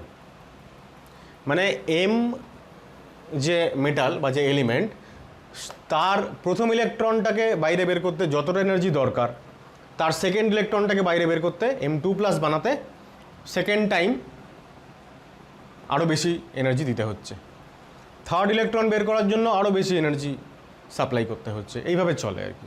এবার কথাটা হচ্ছে যে, মানে কোয়েশ্চেনটা হচ্ছে যে এটা কেন, এরকম কেন হয় এটা খুবই সহজেই অনুমান করা যায়। আমরা এর আগে অবশ্যই এফেক্টিভ নিউক্লিয়ার চার্জ পড়েছি। তাহলে ভাবো M যে মেটাল আছে, M মেটাল নিউট্রাল মানে সাপোজ এখানে যদি 5টা প্রোটন থাকে তো 5টা ইলেকট্রন আছে, একটা ইলেকট্রন বেরিয়ে চলে গেল, তাহলে এখানে 5টা প্রোটন আর 4টে ইলেকট্রন, তাই না? তাহলে Z/E রেশিও কী হলো, বেড়ে গেল না? ইলেকট্রন কমে গেল, প্রোটন বেড়ে গেল, তাহলে Z/E রেশিও বেড়ে গেল, মানে আমরা বলতে পারি এফেক্টিভ নিউক্লিয়ার চার্জ বেড়ে গেল। এখন আরও বেশি সংখ্যক প্রোটন, তুলনামূলকভাবে বেশি সংখ্যক প্রোটন, তারা কম সংখ্যক ইলেকট্রনকে আকর্ষণ করছে, তাহলে অনেক বেশি করে আকর্ষণ করতে পারবে, অ্যাট্রাকশন ফোর্স অনেক বেড়ে যাবে। এফেক্টিভ নিউক্লিয়ার চার্জ যেহেতু বেড়ে যাচ্ছে, অ্যাট্রাকশন ফোর্স যেহেতু বেড়ে যাচ্ছে, তাহলে আমি কি চাইছি, আমি তো চাইছি যে ইলেকট্রনকে এখান থেকে বাইরে বের করতে, আর এর যেহেতু এফেক্টিভ নিউক্লিয়ার চার্জ এখন অনেক বেড়ে গেছে, তাহলে এ আরও স্ট্রংলি অ্যাট্রাক্ট করছে, তাহলে আমাকে আরও বেশি এনার্জি সাপ্লাই করতে হবে ওকে বাইরে বের করার জন্য ন্যাচারালি, তাই জন্য ভ্যালু বেড়ে যাচ্ছে, মানে বেশি অ্যামাউন্ট অফ এনার্জি সাপ্লাই করতে হচ্ছে। এখানে আরও কম ইলেকট্রনের সংখ্যা, 3টে ইলেকট্রন হয়ে গেল, তাহলে এবার 5টা প্রোটন 3টে ইলেকট্রনকে আরও স্ট্রংলি অ্যাট্রাক্ট করবে, ফলে আমাকে আরও বেশি এনার্জি দিতে হবে ওকে বাইরে বের করার জন্য, ন্যাচারালি এটার ভ্যালু বেশি হয়ে যাচ্ছে। ঠিক আছে, এটা বোর্ডের পরীক্ষার জন্য খুব ইম্পর্টেন্ট মানে এটা এক্সপ্লেইন করতে দেয়। তা আমরা এরকম লিখব যে কী লিখব,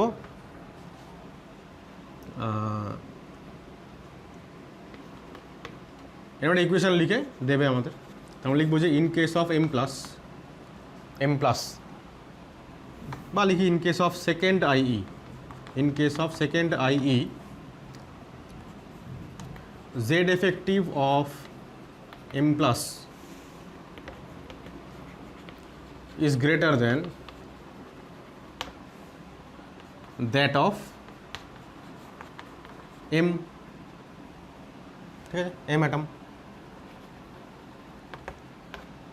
so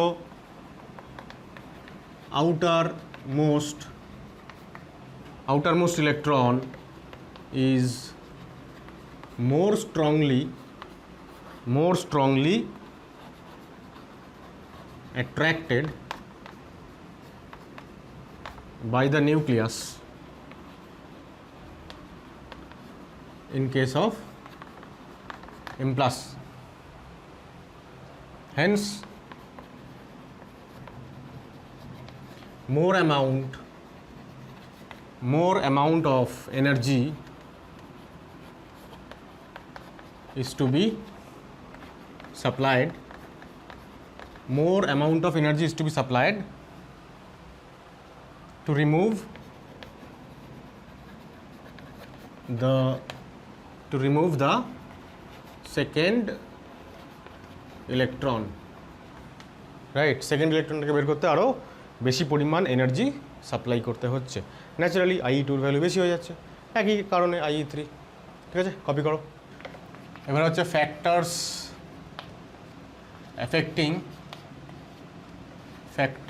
affecting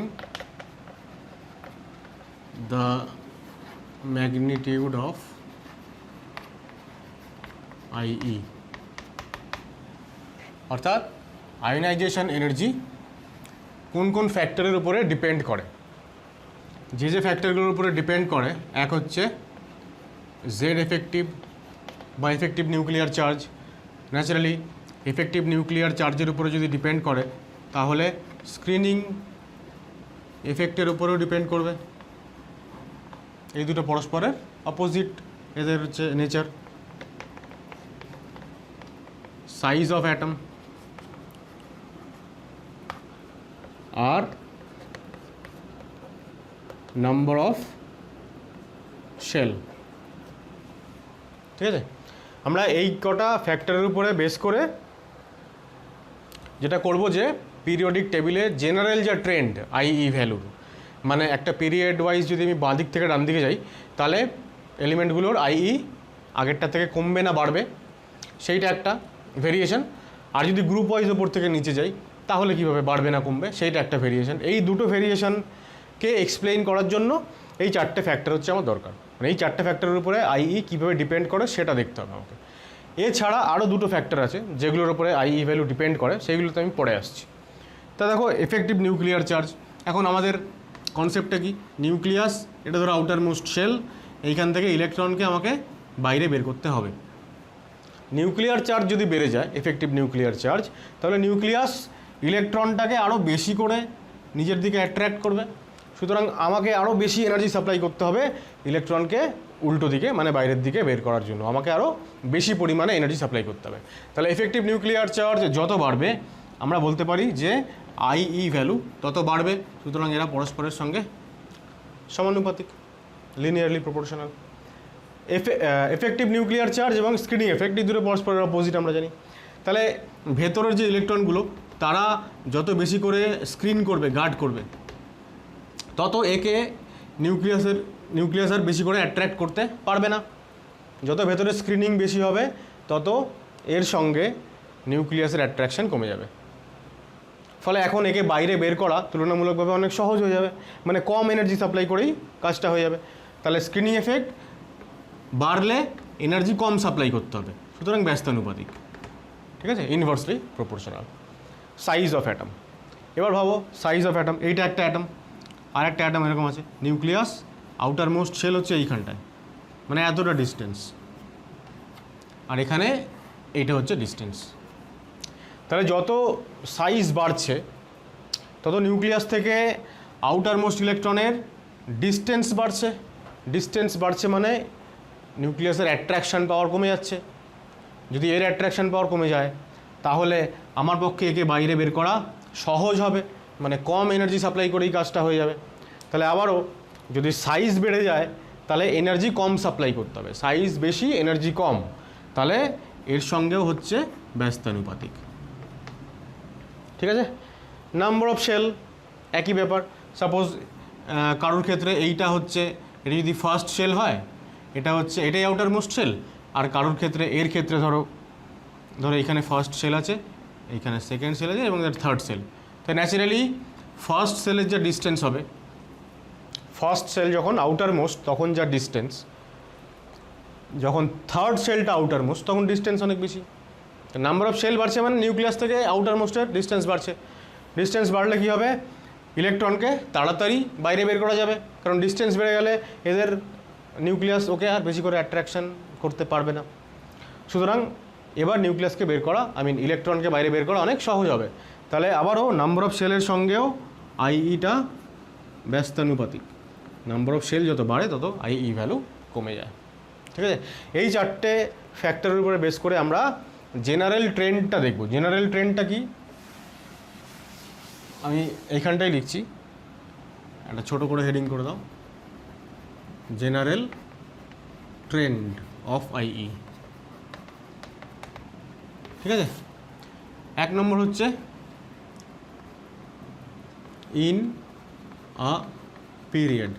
in a period মানে হচ্ছে আমরা লেফট টু রাইট ভাবছি। ঠিক আছে, left to right. Left right যদি যাই কী হবে দেখো, আমরা জানি লেফট টু রাইট গেলে এফেক্টিভ নিউক্লিয়ার চার্জ বাড়ে, নাম্বার অফ শেল একই থাকে। নাম্বার অফ শেল একই থাকে মানে এই ফ্যাক্টরটাকে আমি আউট করে দিলাম। এফেক্টিভ নিউক্লিয়ার চার্জ বাড়ে মানে আইই বাড়বে, আর এফেক্টিভ নিউক্লিয়ার চার্জ বাড়লে তো স্ক্রিনিং কমবে, স্ক্রিনিং কমলে আইই বাড়বে। আবার আমরা এটাও জানি যে বাদিক থেকে ডান দিকে গেলে রেডিয়াস, অ্যাটমিক রেডিয়াস কমতে থাকে, ক্রমশ ক্রমশ অ্যাটমিক রেডিয়াস কমে যায়। তাহলে অ্যাটমিক রেডিয়াসের সঙ্গেও তো আইইটা ব্যস্তানুপাতিক। তাহলে রেডিয়াস কমে গেলে মানে সাইজ কমে গেলে আইই বাড়বে। তাহলে ডান দিকে গেলে এক তো হচ্ছে জেড এফেক্টিভ বাড়ছে, রেডিয়াস কমছে, স্ক্রিনিং কমছে। তাহলে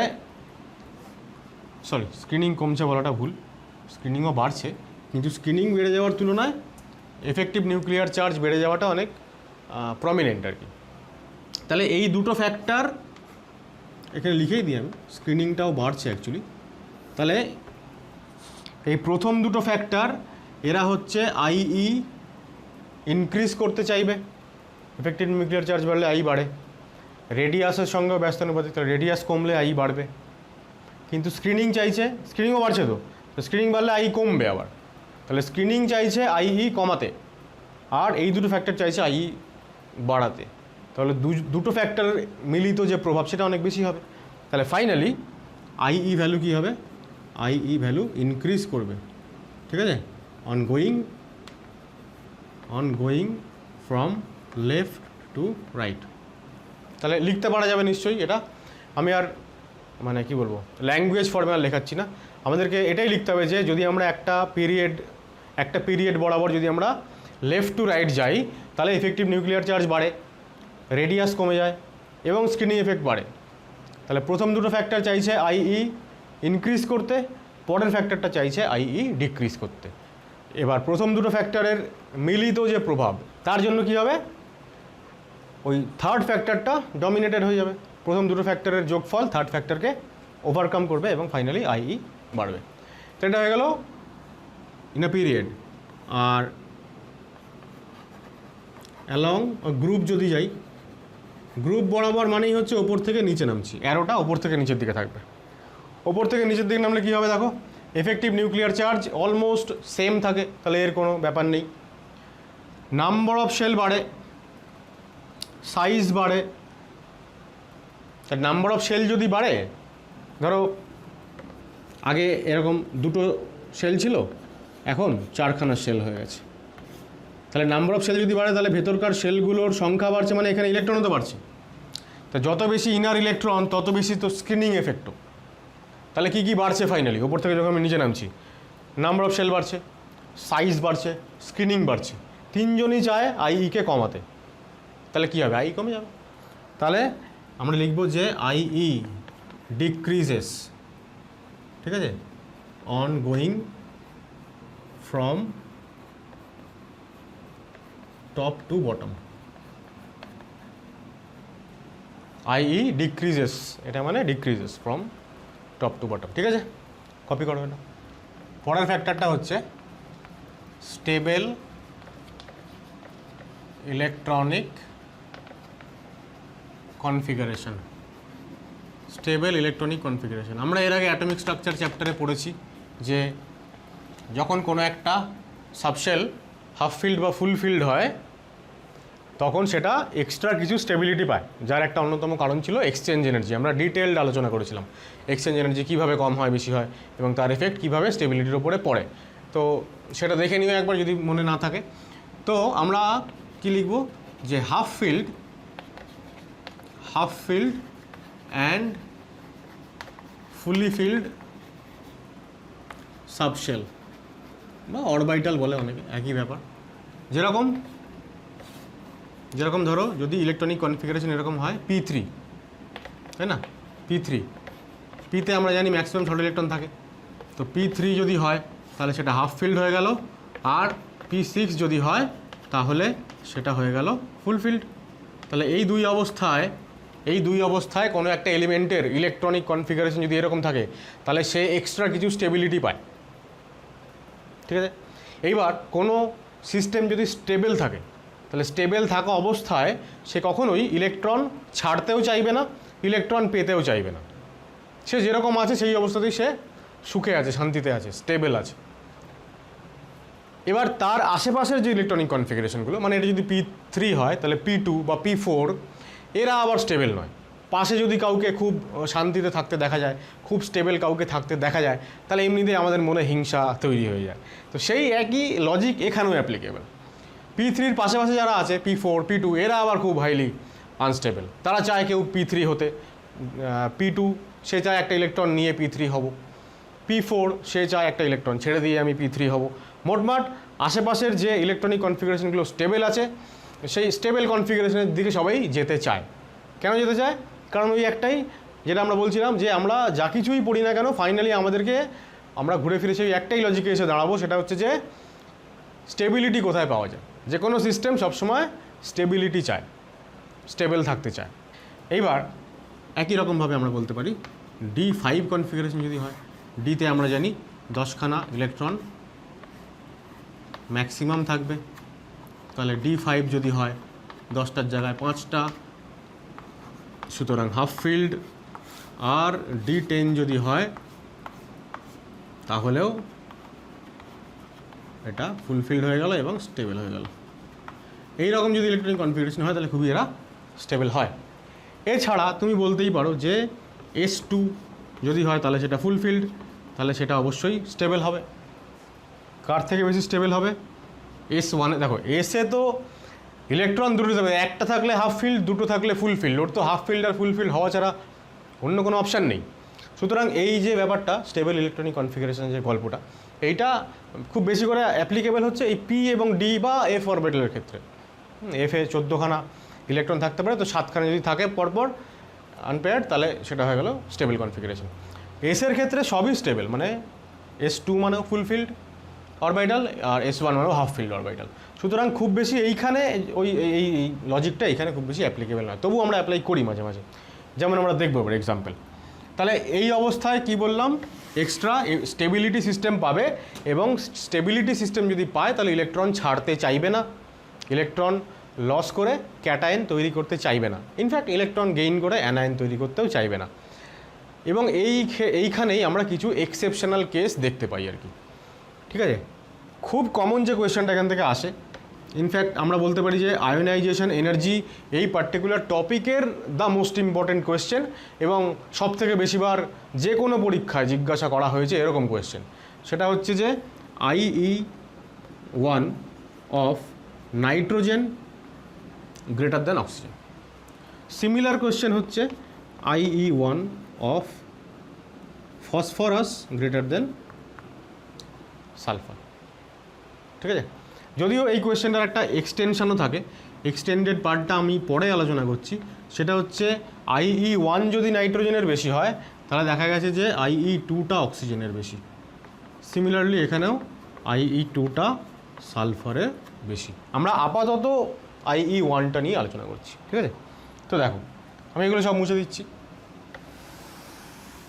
নাইট্রোজেন এবং আমাদের হেডিং কি এখানে? Electronic configuration. তাহলে ইলেকট্রনিক কনফিগারেশনগুলো দেখে নেওয়া যাক। এটাই মুছে গেল, 1 মিনিট।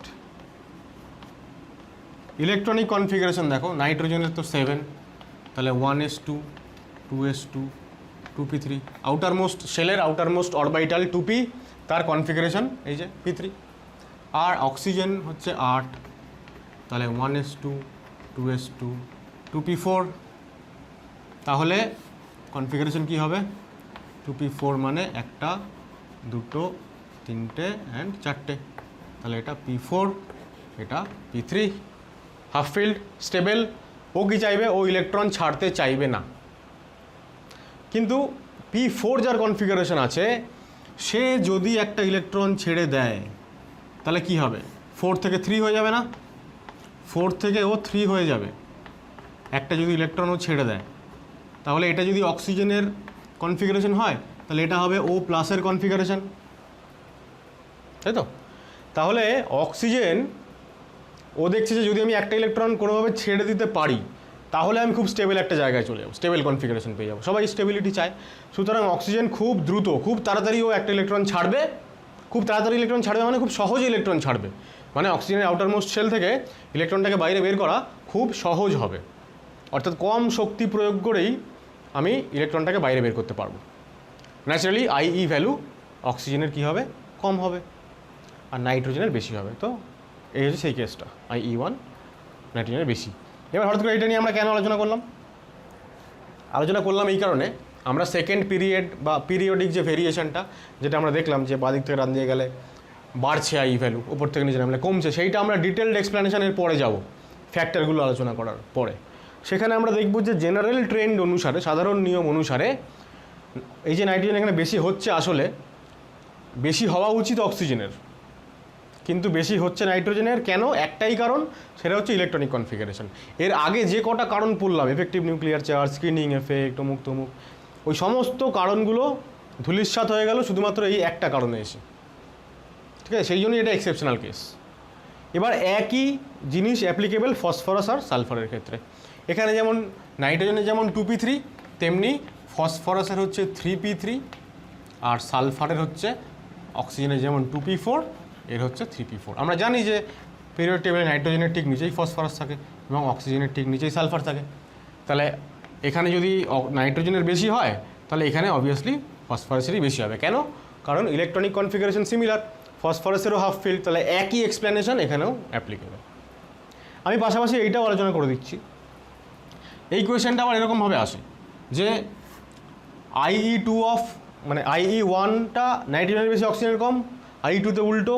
আবার এই IE2 না লিখে এরকম আসে কোয়েশ্চেনটা, যেটা আমরা একটু আগে আলোচনা করছিলাম যে IE অফ অক্সিজেন প্লাস হচ্ছে গ্রেটার দেন নাইট্রোজেন প্লাস। কারণ IE শুধু IE লেখা আছে মানেই সেটা IE1, এখানে 1টা থাকতেও পারে নাও থাকতে পারে।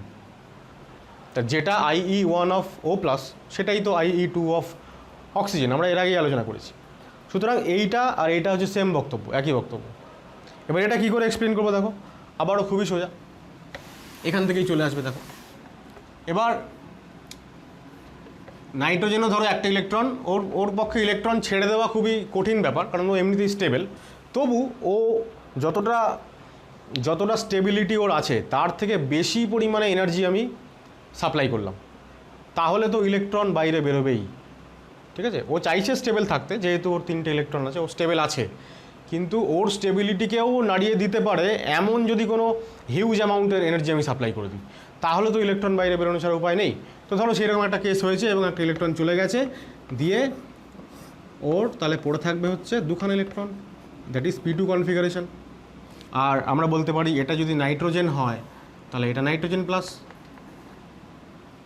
এবার আমার কোয়েশ্চেনটা যদি এরকম হয় যে IE2 of nitrogen R oxygen, তাহলে IE2 মানে আমাকে আসলে কি দেখতে হবে, N প্লাস এবং O প্লাসকে দেখতে হবে, তো তাই না?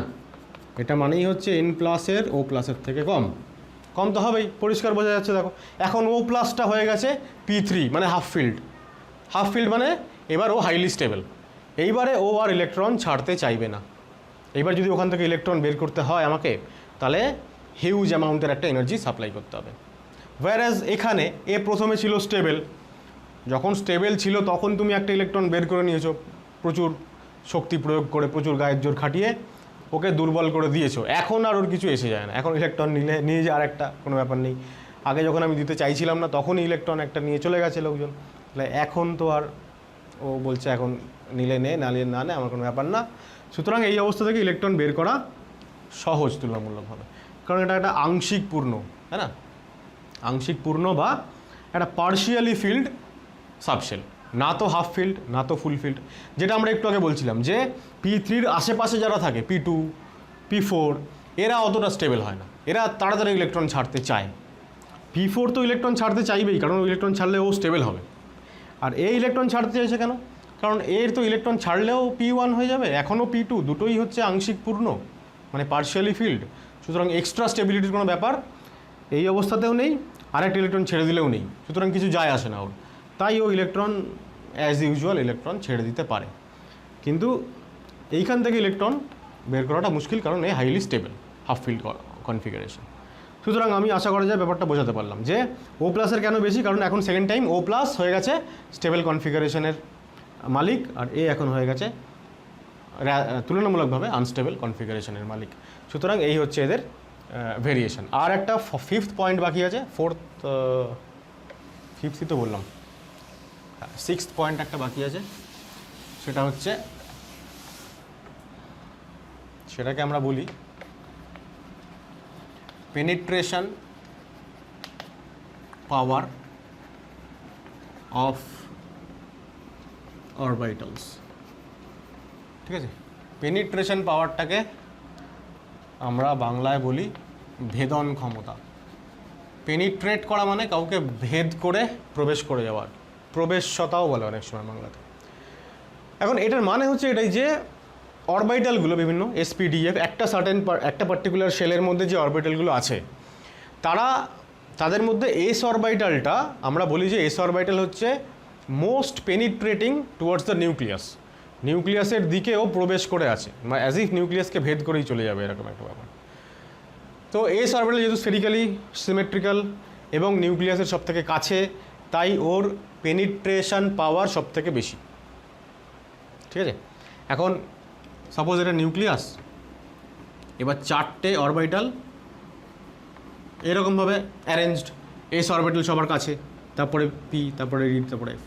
তাহলে যে অরবিটাল সব থেকে কাছে তার সঙ্গে নিউক্লিয়াসের আকর্ষণ বল ম্যাক্সিমাম। যেহেতু নিউক্লিয়াস একদম খুব হাইলি একে অ্যাট্রাক্ট করছে, তাই এখানকার কোনো একটা ইলেকট্রনকে বাইরে বের করা আমার কী হবে, আমার পক্ষে খুব কঠিন হবে, তাই না, টাফ ব্যাপার হবে। সেই কারণে আমাকে অনেক এনার্জি সাপ্লাই করতে হবে, অনেক এনার্জি এখানে দিতে হবে, তবে গিয়ে একটা ইলেকট্রন বেরোবে। কিন্তু যেটা একদম দূরে আছে এর সঙ্গে এর আকর্ষণ সব থেকে কম, তাই এখান থেকে যদি আমি একটা ইলেকট্রনকে বাইরে বের করতে চাই তাহলে সেটা তুলনামূলকভাবে সহজ হবে। ফলে এখান থেকে ইলেকট্রন বের করা সহজ মানে কি, কম শক্তি প্রয়োগ করে ইলেকট্রন বের করা যাবে। কম শক্তি প্রয়োগ করা মানেই হচ্ছে IE কম হবে। ঠিক আছে, তাহলে পেনিট্রেশন পাওয়ারের যা অর্ডার সেই অনুযায়ী আবার তোমার পাল্টে যাবে IEর ভ্যালু। তাহলে আমরা এরকম বলতে পারি যে in a certain shell penetration power of orbitals are in the order, key order S, P, D, F. So in a given shell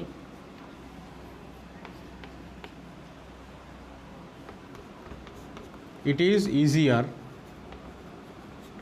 to remove an electron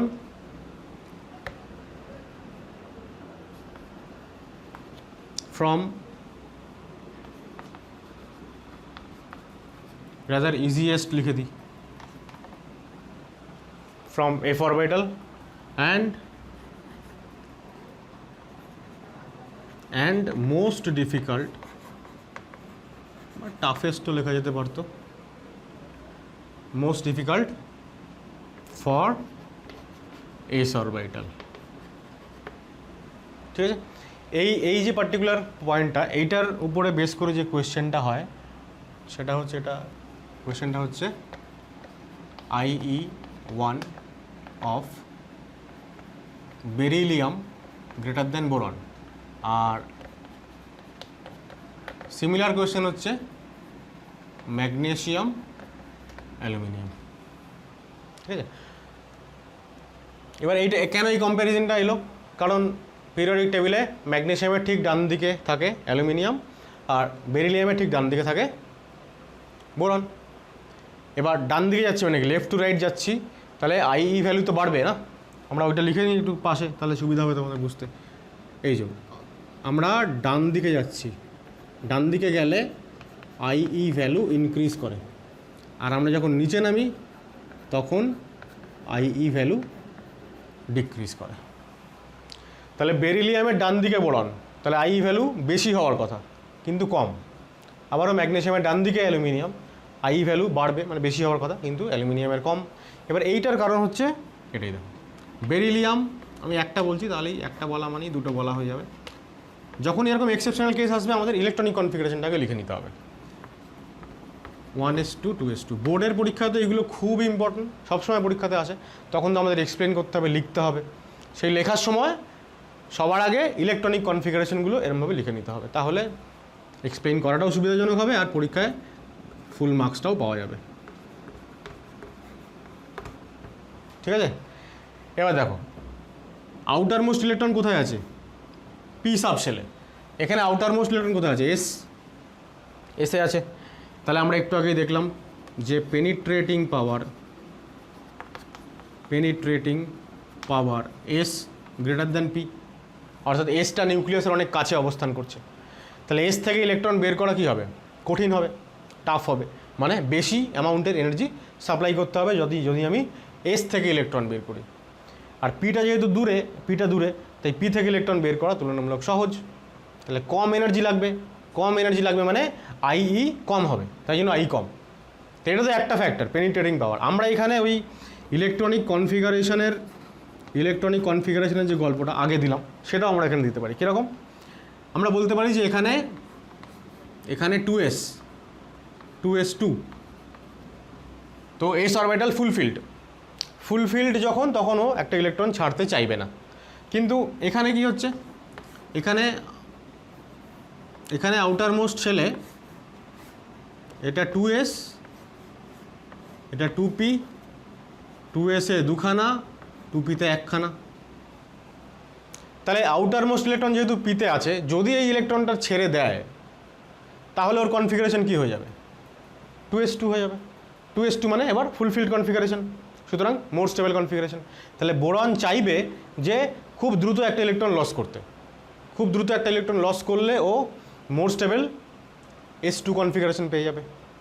তাহলে সেই ব্যাখ্যাটাও এখানে দেওয়া যায় যে S2 কী লিখলাম, ইলেকট্রনের কনফিগারেশন, তারপরে এরকম লিখি স্টেবিলিটি হচ্ছে S2-র স্টেবিলিটি P1-এর থেকে বেশি। তাহলে এই দুটো কারণের জন্য বোরনের থেকে বেরিলিয়ামের IE1 বেশি হয়। একই রকমভাবে ম্যাগনেসিয়ামের থেকেও এর বেশি হয়। ম্যাগনেসিয়ামের হচ্ছে এর যেমন 2s2, ম্যাগনেসিয়ামের 3s2। এখানে 2s2 2p1, ম্যাগনেসিয়ামের 3s2 3p1। Similar example. এই দুটোও কিন্তু ওই নাইট্রোজেন অক্সিজেন আর ফসফরাস সালফার ওদের মতো এই দুটোও কিন্তু ইকুয়ালি ইম্পর্টেন্ট। ঠিক আছে, বোর্ডের পরীক্ষার রেসপেক্টেও খুবই ইম্পর্টেন্ট, পুরো একদম এক্সপ্লেন করে লিখতে হয়। আর নিট বা JEE রেসপেক্টে তো অবশ্যই লজিকটা বুঝতে হবে, লিখতে হবে না, এক্সপ্লেনেশন করতে হবে না, কিন্তু এক্সপ্লেনেশনটা মাথার মধ্যে নিজেকে ওইটা ভাবতে হবে এবং বুঝতে হবে। ঠিক আছে, এটা কপি করে নাও। এবার কিছু এক্সাম্পল দেখে নিই। প্রথমে আমরা দেখব পিরিয়ড ওয়াইজ। ঠিক আছে, তাহলে দেখো ফার্স্ট পিরিয়ডে কে আছে, হাইড্রোজেন আছে আর হিলিয়াম আছে। কার বেশি, ডান দিকে গেলে IE ভ্যালু বেড়ে যায়, আবারও লিখে দিই এখানে, ডান দিকে গেলে IE ভ্যালু ইনক্রিজ করবে আর নিচে নামলে IE ভ্যালু ডিক্রিজ করবে। ডান দিকে গেলে বেড়ে যায়, তো এখানে ওটাই বাড়বেই। কেন বাড়বে, কারণ হিলিয়ামের জেড এফেক্টিভ অনেক বেশি হয়, তাহলে হিলিয়ামের ভ্যালু বেশি due to effective nuclear charge বেশি তাই। আর এখানে মোস্ট ইম্পর্টেন্ট উল্লেখযোগ্য যে ফ্যাক্টর সেটা হচ্ছে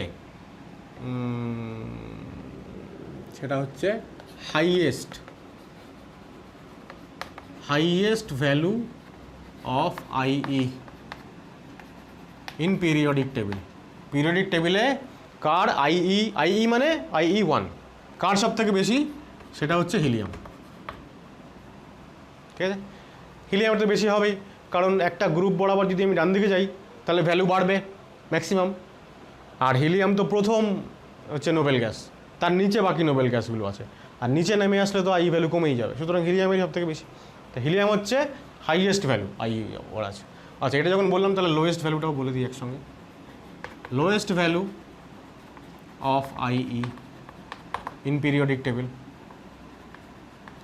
এটাকে লোয়েস্ট কোন দিকে হবে, ডান দিক থেকে যদি বাদিকে আসি লোয়েস্ট হবে, আবার বাদিক থেকে যদি একদম নিচে নেমে যাই তাহলেও লোয়েস্ট, তাহলেও আরও মানে কম হবে আর কি। তাহলে সব থেকে বাঁ দিকে যে গ্রুপটা আছে দ্যাট ইজ গ্রুপ 1, সেখানকার সব থেকে নিচে যে এলিমেন্টটা আছে দ্যাট ইজ সিজিয়াম। তার নিচে ফ্র্যান্সিয়াম আছে, আমরা ফ্র্যান্সিয়ামকে আলোচনায় আনবো না কারণ ওটা রেডিও অ্যাক্টিভ এলিমেন্ট, আমরা নন রেডিও অ্যাক্টিভ এলিমেন্টগুলো নিয়ে আলোচনা করি আর কি, পিরিয়ডিক ভেরিয়েশন যখন দেখাই। তাহলে সিজিয়াম হচ্ছে সেই এলিমেন্ট যার লোয়েস্ট ভ্যালু অফ আইই যে শো করে। ঠিক আছে, তাহলে ফার্স্ট পিরিয়ড যদি এটা হয়ে যায়, নেক্সট আমরা সেকেন্ড পিরিয়ড বলবো। সেকেন্ড পিরিয়ডে কারা আছে দেখো, লিথিয়াম, বেরিলিয়াম, বোরন, কার্বন, এরকম আছে। এইবার জেনারেল ট্রেন্ড কি, ডান দিয়ে গেলে ভ্যালু বাড়বে, তাহলে আমি যদি এরকম বলি যে এটা হচ্ছে জেনারেল ট্রেন্ড এবং এটাই হচ্ছে অ্যাকচুয়াল ট্রেন্ড, তাহলে আমার আনসার হয়ে যাবে ভুল। কেন ভুল হয়ে যাবে, কারণ দুখানা এক্সেপশন আমরা অলরেডি দেখে ফেলেছি, বোরন, বেরিলিয়াম আর নাইট্রোজেন, অক্সিজেন, একটু আগেই দেখলাম। সুতরাং ট্রেন্ডটা কী হবে, লিথিয়ামের পরে বোরন আর বেরিলিয়াম, এরা জায়গা ইন্টারচেঞ্জ করে নেবে। ঠিক আছে, যেখানে যেখানে এক্সেপশন তারা জায়গা ইন্টারচেঞ্জ করে নেবে। তাহলে এবার কার্বন থাকলো, অক্সিজেন নাইট্রোজেন হয়ে গেল, ফ্লুরিন হয়ে গেল, নিয়ন হয়ে গেল। এটা হচ্ছে কারেক্ট অপশন। এবার কী হবে, পরীক্ষা কোয়েশ্চেনটা কীরকম হবে দেখো, এই সেকেন্ড পিরিয়ডের এই এতগুলো এলিমেন্টের মধ্যে 4টে এলিমেন্টের বা 5টা এলিমেন্টের নাম বলে দিল পরপর, এরা এরা এরা। ঠিক আছে, অক্সিজেন, বেরিলিয়াম, বোরন, নাইট্রোজেন, নিয়ন, 5খানার নাম বললো। এদের আইইর সঠিক যে অর্ডার সেইটা হচ্ছে, সেটা কোনটা বলে 4টে অপশান দিল। তাহলে সেখান থেকে আমাকে আগে যদি মনে মনে যদি এইটা ভেবে নিতে পারি তাহলে আমার বের করা খুবই সহজ হবে। ঠিক আছে, একই রকমভাবে থার্ড পিরিয়ড এমনি আছে কারা কারা থার্ড পিরিয়ডে, সোডিয়াম। আমি যদি আগে জেনারেল ট্রেন্ডটাকে যদি আমি অ্যাকচুয়াল ট্রেন্ড ভাবি তাহলে আমি এরকম লিখব, aluminium, silicon, phosphorus, sulphur, chlorine and argon, which is wrong. আবারও কেন, কারণ আবারও এখানে এক্সেপশন আছে, ম্যাগনেসিয়াম, অ্যালুমিনিয়াম আর ফসফরাস, সালফার একটু আগে আমরা বললাম।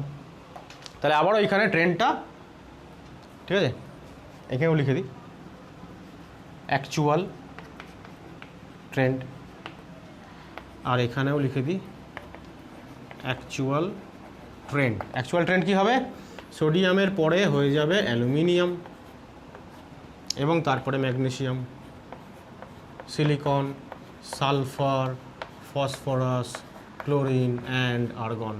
এইটা হয়ে গেল অ্যাকচুয়াল অর্ডার। ঠিক আছে, খুব ইম্পর্টেন্ট কিন্তু এগুলো কপি করো। দেখো একটা ইন্টারেস্টিং কেস, সেটা হচ্ছে সেকেন্ড পিরিয়ডে আমরা কি দেখলাম, IE1-এর ট্রেন্ডটা কি দেখলাম, লিথিয়ামের পরে বোরন, তারপর বেরিলিয়াম, তাই তো, তারপরে carbon, oxygen, nitrogen, fluorine and নিয়ন। এই ছিল আমাদের ট্রেন্ড। এইবার আমরা এদের IE2 কম্পেয়ার করব। IE2 যদি কম্পেয়ার করতে যাই তার মানে আমাদের কম্পেয়ার করতে হবে বেসিক্যালি কাকে, মানে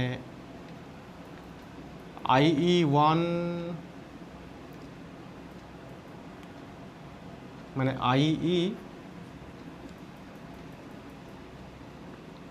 1 অফ, IE 1 অফ কোনগুলোর, ক্যাটায়নগুলো যেগুলো তৈরি তাদের। আচ্ছা ঠিক আছে, আমি IE 2 লিখি, IE 2 অফ লিখতে হবে না, শুধু IE 2 মানে এই এলিমেন্টগুলোরই IE 2। এবার দেখো এলিমেন্টগুলোর কনফিগারেশনটা আমি আগে লিখে দিচ্ছি এখানে। এটা হচ্ছে 2s1, এটা হচ্ছে 2s2, সরি 2p1, এটা হচ্ছে 2s2, 2p2, 2p4, 2p3, 2p5 and 2p6। ঠিক আছে, এবার এখন কি হয়েছে দেখো, 2s1 যখন IE 2 কম্পেয়ার করছি মানে কি, আমি অ্যাকচুয়ালি Li প্লাসকে মানে Li প্লাসের উপরে আমি ফোকাস করছি। Li প্লাসের কনফিগারেশন কি, IE 2 অফ লিথিয়াম মানে অ্যাকচুয়ালি এই প্রসেসটা, Li প্লাস থেকে Li 2 প্লাস হবে, একটা ইলেকট্রন ছাড়বে। এবার Li প্লাসের কনফিগারেশন কি, 2s1 থেকে একটা চলে গেছে মানে অ্যাকচুয়ালি এর কনফিগারেশন কী ছিল, 1s2 2s1 লিথিয়ামের। তাহলে Li প্লাসের কনফিগারেশন কী হবে, এই 2s1টা আউট হয়ে গেল, 1s2। ঠিক আছে, 1s2 কার কনফিগারেশন, 1s2 হচ্ছে হিলিয়ামের কনফিগারেশন। আমরা একটু আগেই বললাম শুরুতেই যখন আমরা পিরিয়ডিক ট্রেন্ড শুরু করলাম যে হিলিয়ামের হচ্ছে সবথেকে বেশি ভ্যালু IE পিরিয়ড টেবিলে যত এলিমেন্ট আছে। তাহলে এখন যদি লিথিয়াম প্লাসটা হিলিয়ামের মতন কনফিগারেশন হয়ে যায়, তাহলে ওর এখন IE ভ্যালু এই লাইনে যারা আছে সব থেকে বেশি হবে। তাহলে লিথিয়াম হচ্ছে সব থেকে বেশি, আর লিথিয়ামের মতন কনফিগারেশন যার ছিল এখন, মানে লিথিয়ামের এখন 2s1, Li প্লাস হয়ে যাওয়ার পরে 1s2, তাহলে ক্যাটায়ন হয়ে যাওয়ার পরে প্লাস হয়ে যাওয়ার পরে 2s1 কে পেয়েছি, বেরিলিয়াম। 2s2 ছিল, একটা ইলেকট্রন চলে গিয়ে 2s1 হয়ে গেছে, 2s1 মানে এখনও লিথিয়ামের মতন হয়ে গেছে। তাহলে যদি আগে লিথিয়ামের মিনিমাম ছিল ভ্যালু, তাহলে এখন বেরিলিয়ামের ভ্যালু হবে মিনিমাম। ঠিক আছে, এইবার দেখো একটা জিনিস, তাহলে বেরিলিয়াম সবার আগে চলে এলো। এবার আমাদের অরিজিনাল যে ট্রেন্ড, অরিজিনাল যে মানে কি বলবো পজিশানটা কি, আমরা যদি এরকম লিখি, এইটাকে আমি মুছে দিচ্ছি, এটা আপাতত দরকার নেই আর। আমি যদি পজিশানটা লিখি সেকেন্ড পিরিয়ডে কারা কারা আছে তাদের এক্স্যাক্ট পজিশানটা কি, তাহলে lithium, beryllium, boron, carbon, nitrogen, oxygen, fluorine, neon. পজিশানটা কেন লিখলাম এটা খুব ইম্পর্টেন্ট, পজিশানটা দেখে আমাকে এইটা বের করতে হবে। তাহলে দেখো A আর A হয়ে গেল, এবার পড়ে থাকলো বোরন, কার্বন, মানে এই দিকে যাচ্ছি আমি। এবার একটা জিনিস আমি মেনশন করব, সেটা হচ্ছে যে এই যে আমরা এই যে ধরো অক্সিজেন, নাইট্রোজেন জায়গা পাল্টে দিয়েছি, এখানে বোরন, বেরিলিয়ামের জায়গা পাল্টে দিয়েছি কেন, এক্সেপশনাল কনফিগারেশন বা আরও পেনিট্রেটিং পাওয়ার মতো। তো এই যে যখন পজিশনটা পাল্টাচ্ছে তখন আমি কোনো একটা এলিমেন্টের সঙ্গে ঠিক তার পরের এলিমেন্টটা, এদেরকে আমি ইন্টারচেঞ্জ করতে পারি। ঠিক আছে, মানে আমি যদি ইলেকট্রনিক কনফিগারেশন কম্পেয়ার করি নাইট্রোজেনের সঙ্গে অক্সিজেনই করব। ঠিক আছে, অক্সিজেন অরিজিনালি যেখানে ছিল তার সঙ্গে আমি কার্বনের কম্পেয়ার করতে পারি না, এর সঙ্গে এর কম্পেয়ার করব, পাশাপাশি আছে, এর সঙ্গে এর কম্পেয়ার করব, পাশাপাশি আছে, এবং সেই পাশাপাশি থাকা এলিমেন্টগুলোর কম্পেয়ার করে আমি যেটা পেয়েছি ট্রেন্ডটা, সেইটা আমি এখানে রিফ্লেকশন করেছি, মানে একে আগে দিয়ে দিয়েছি আর একে পরে দিয়ে দিয়েছি, বা এর ক্ষেত্রেও তাই। তো এই কম্প্যারিজনটা দুটো পাশাপাশি এলিমেন্টের মধ্যে হবে, এটা খুব ভাইটাল। এইটা ভুলে গিয়ে আমরা এখানে পুরো এটা সিরিজটা গন্ডগোল করে ফেলি আর কি। ঠিক আছে, IE 2 কোয়েশ্চেন হয়তো নাও দিতে পারে, নেট পরীক্ষায় হয়তো দেবে না, জেইতে দিতেই পারে, বা জেই অ্যাডভান্সে তো কিছু বলারই নেই, দিতেই পারে। তাও আমরা একটু জেনে রাখলে কী হবে, ক্ষতি তো হবে না, সুবিধাই হবে। আর কী হচ্ছে দেখো, এই দুটোকে আমরা পজিশন দিয়ে ফেলেছি, সবথেকে কম আর এর সবথেকে বেশি। এইবার বোরন আর কার্বনের এইবার এখন আমি কনফিগারেশন দেখব। এখন বোরনের কনফিগারেশন হয়ে গেছে 2s2, মানে যখন ও প্লাস চার্জ হয়ে গেছে, যখন আমি IE 2 কম্পেয়ার করছি তখন 2s2 হয়ে গেছে, আর কার্বন হয়ে গেছে 2p1। তাহলে এইবার এই দুজনের ইন্টারচেঞ্জ হবে তো, আগে যেমন এই যে 2s2 আর 2p1 এর ইন্টারচেঞ্জ হয়েছিল তেমনি এখনও হবে। তাহলে কার্বন চলে আসবে আগে, বোরন চলে আসবে পরে, তাহলে কার্বন হয়ে গেল, বোরন হয়ে গেল, এইটুকু কমপ্লিট হয়ে গেল। ঠিক আছে, এইবার নাইট্রোজেন এখন কি আছে, এখন নাইট্রোজেন আছে, আগে 2p3 ছিল, এখন 2p2 হয়ে গেছে যখন আমি প্লাস চার্জওয়ালা কম্পেয়ার করছি, 2p2 হয়ে গেছে, এটা 2p3 হয়ে গেছে। তাহলে এখন যদি এ 2p2 হয়, এ 2p3 হয়, তাহলে এদের মধ্যে আর কি কোনো ইন্টারচেঞ্জ হবে? হবে না। 2p3 তো বেশি স্টেবল, নর্মালি ওর ভ্যালু বেশি, ফলে ও ডান দিকে থাকবে, ঠিক আছে। কিন্তু আমি এখানে অক্সিজেনটাকে লিখবো কি না সেটা আমি দেখবো এর উপরে। এখন এর 2p4 হয়ে গেছে, F প্লাসের 2p4 হয়ে গেছে এখন, আগে 2p5 ছিল ফার্স্ট আইয়ের সময়, তাহলে সেকেন্ড আইয়ের সময় এর 2p4। তাহলে এইবার 2p4 আর 2p3 এর মধ্যে কে বেশি স্টেবল? আগে যেমন 2p4 আর 2p3 এই যে, তার মধ্যে 2p3 বেশি স্টেবল ছিল, হাফ ফিল্ড, ওর ভ্যালু বেশি ছিল। তাহলে এখনও অক্সিজেনের ভ্যালু বেশি দেন ফ্লোরিন, ঠিক আছে। আর এটা 2p5, 2p5 যেরকম ছিল সেরকম থাকবে। কেন? ওর সঙ্গে তো আমি আর কাউকে ইন্টারচেঞ্জ করতে পারছি না। আমি এর পাশে ছিল ফ্লোরিন, ফ্লোরিনকে আমি পাঠিয়ে দিয়েছি এইদিকে, ঠিক আছে। এখন আমি লিখে নিই, তারপর বলছি। এই যে নিয়নের পাশে আছে ফ্লোরিন, কি বললাম? পাশাপাশি দুটো এলিমেন্টকে আমি ইন্টারচেঞ্জ করতে পারি। এবার ফ্লোরিনটা তো চলে গেছে এখানে, তাই না? অক্সিজেন বেশি স্টেবল বলে ওদিকে চলে গেছে।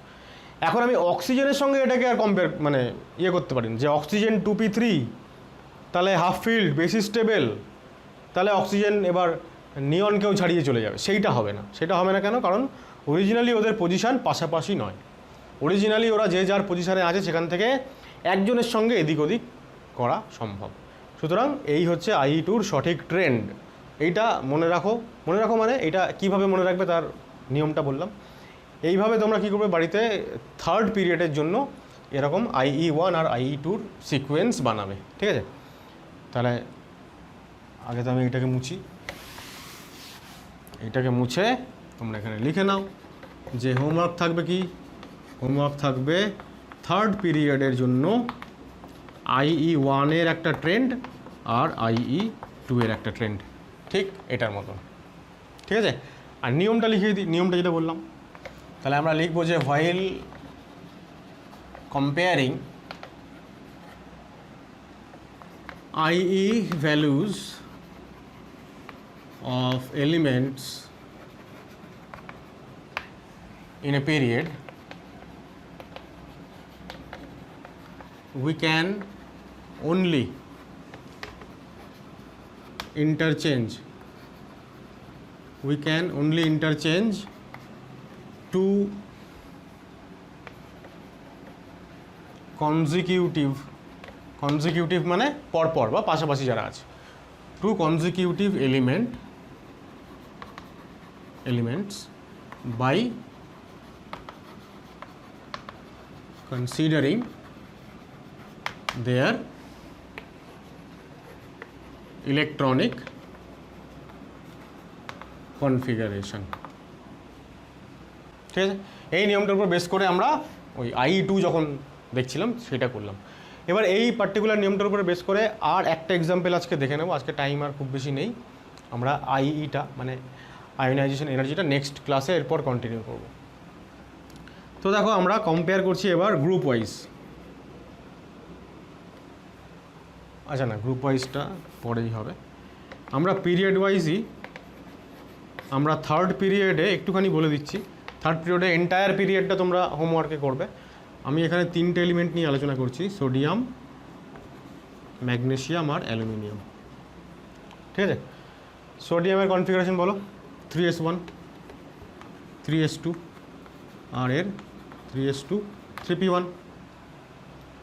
তাহলে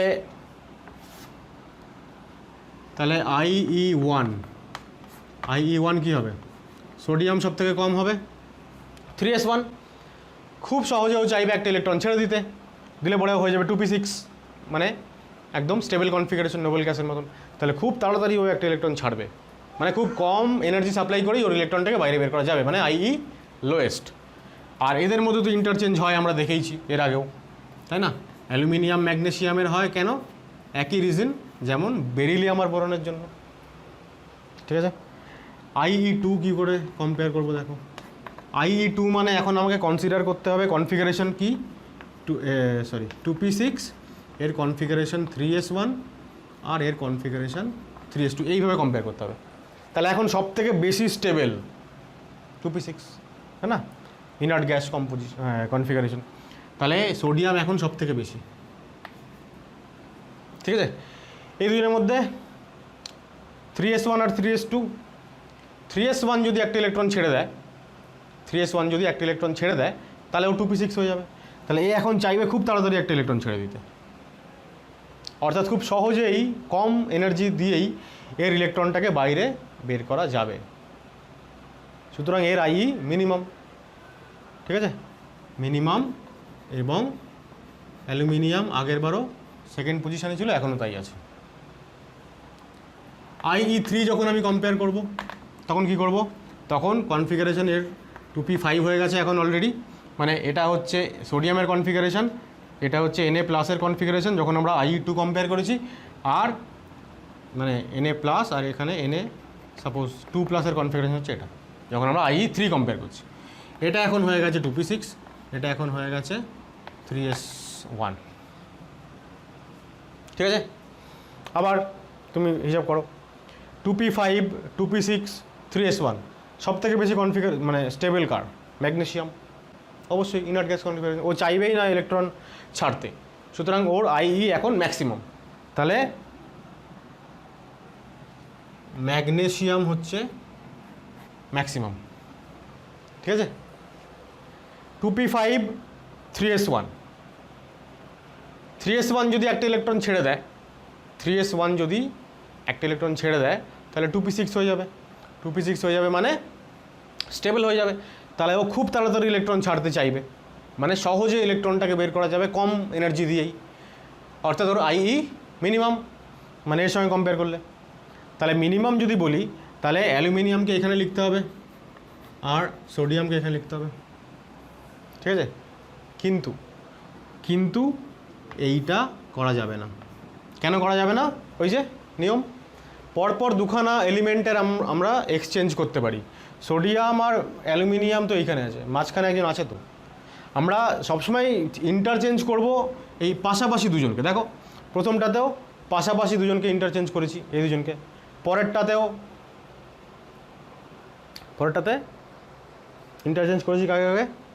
সোডিয়ামের তো ম্যাক্সিমাম ছিল, ঠিক আছে, আমরা ইন্টারচেঞ্জ করেছি এই দুটোকে, তাই তো, ম্যাগনেসিয়ামকে আর অ্যালুমিনিয়ামকে ইন্টারচেঞ্জ করেছি।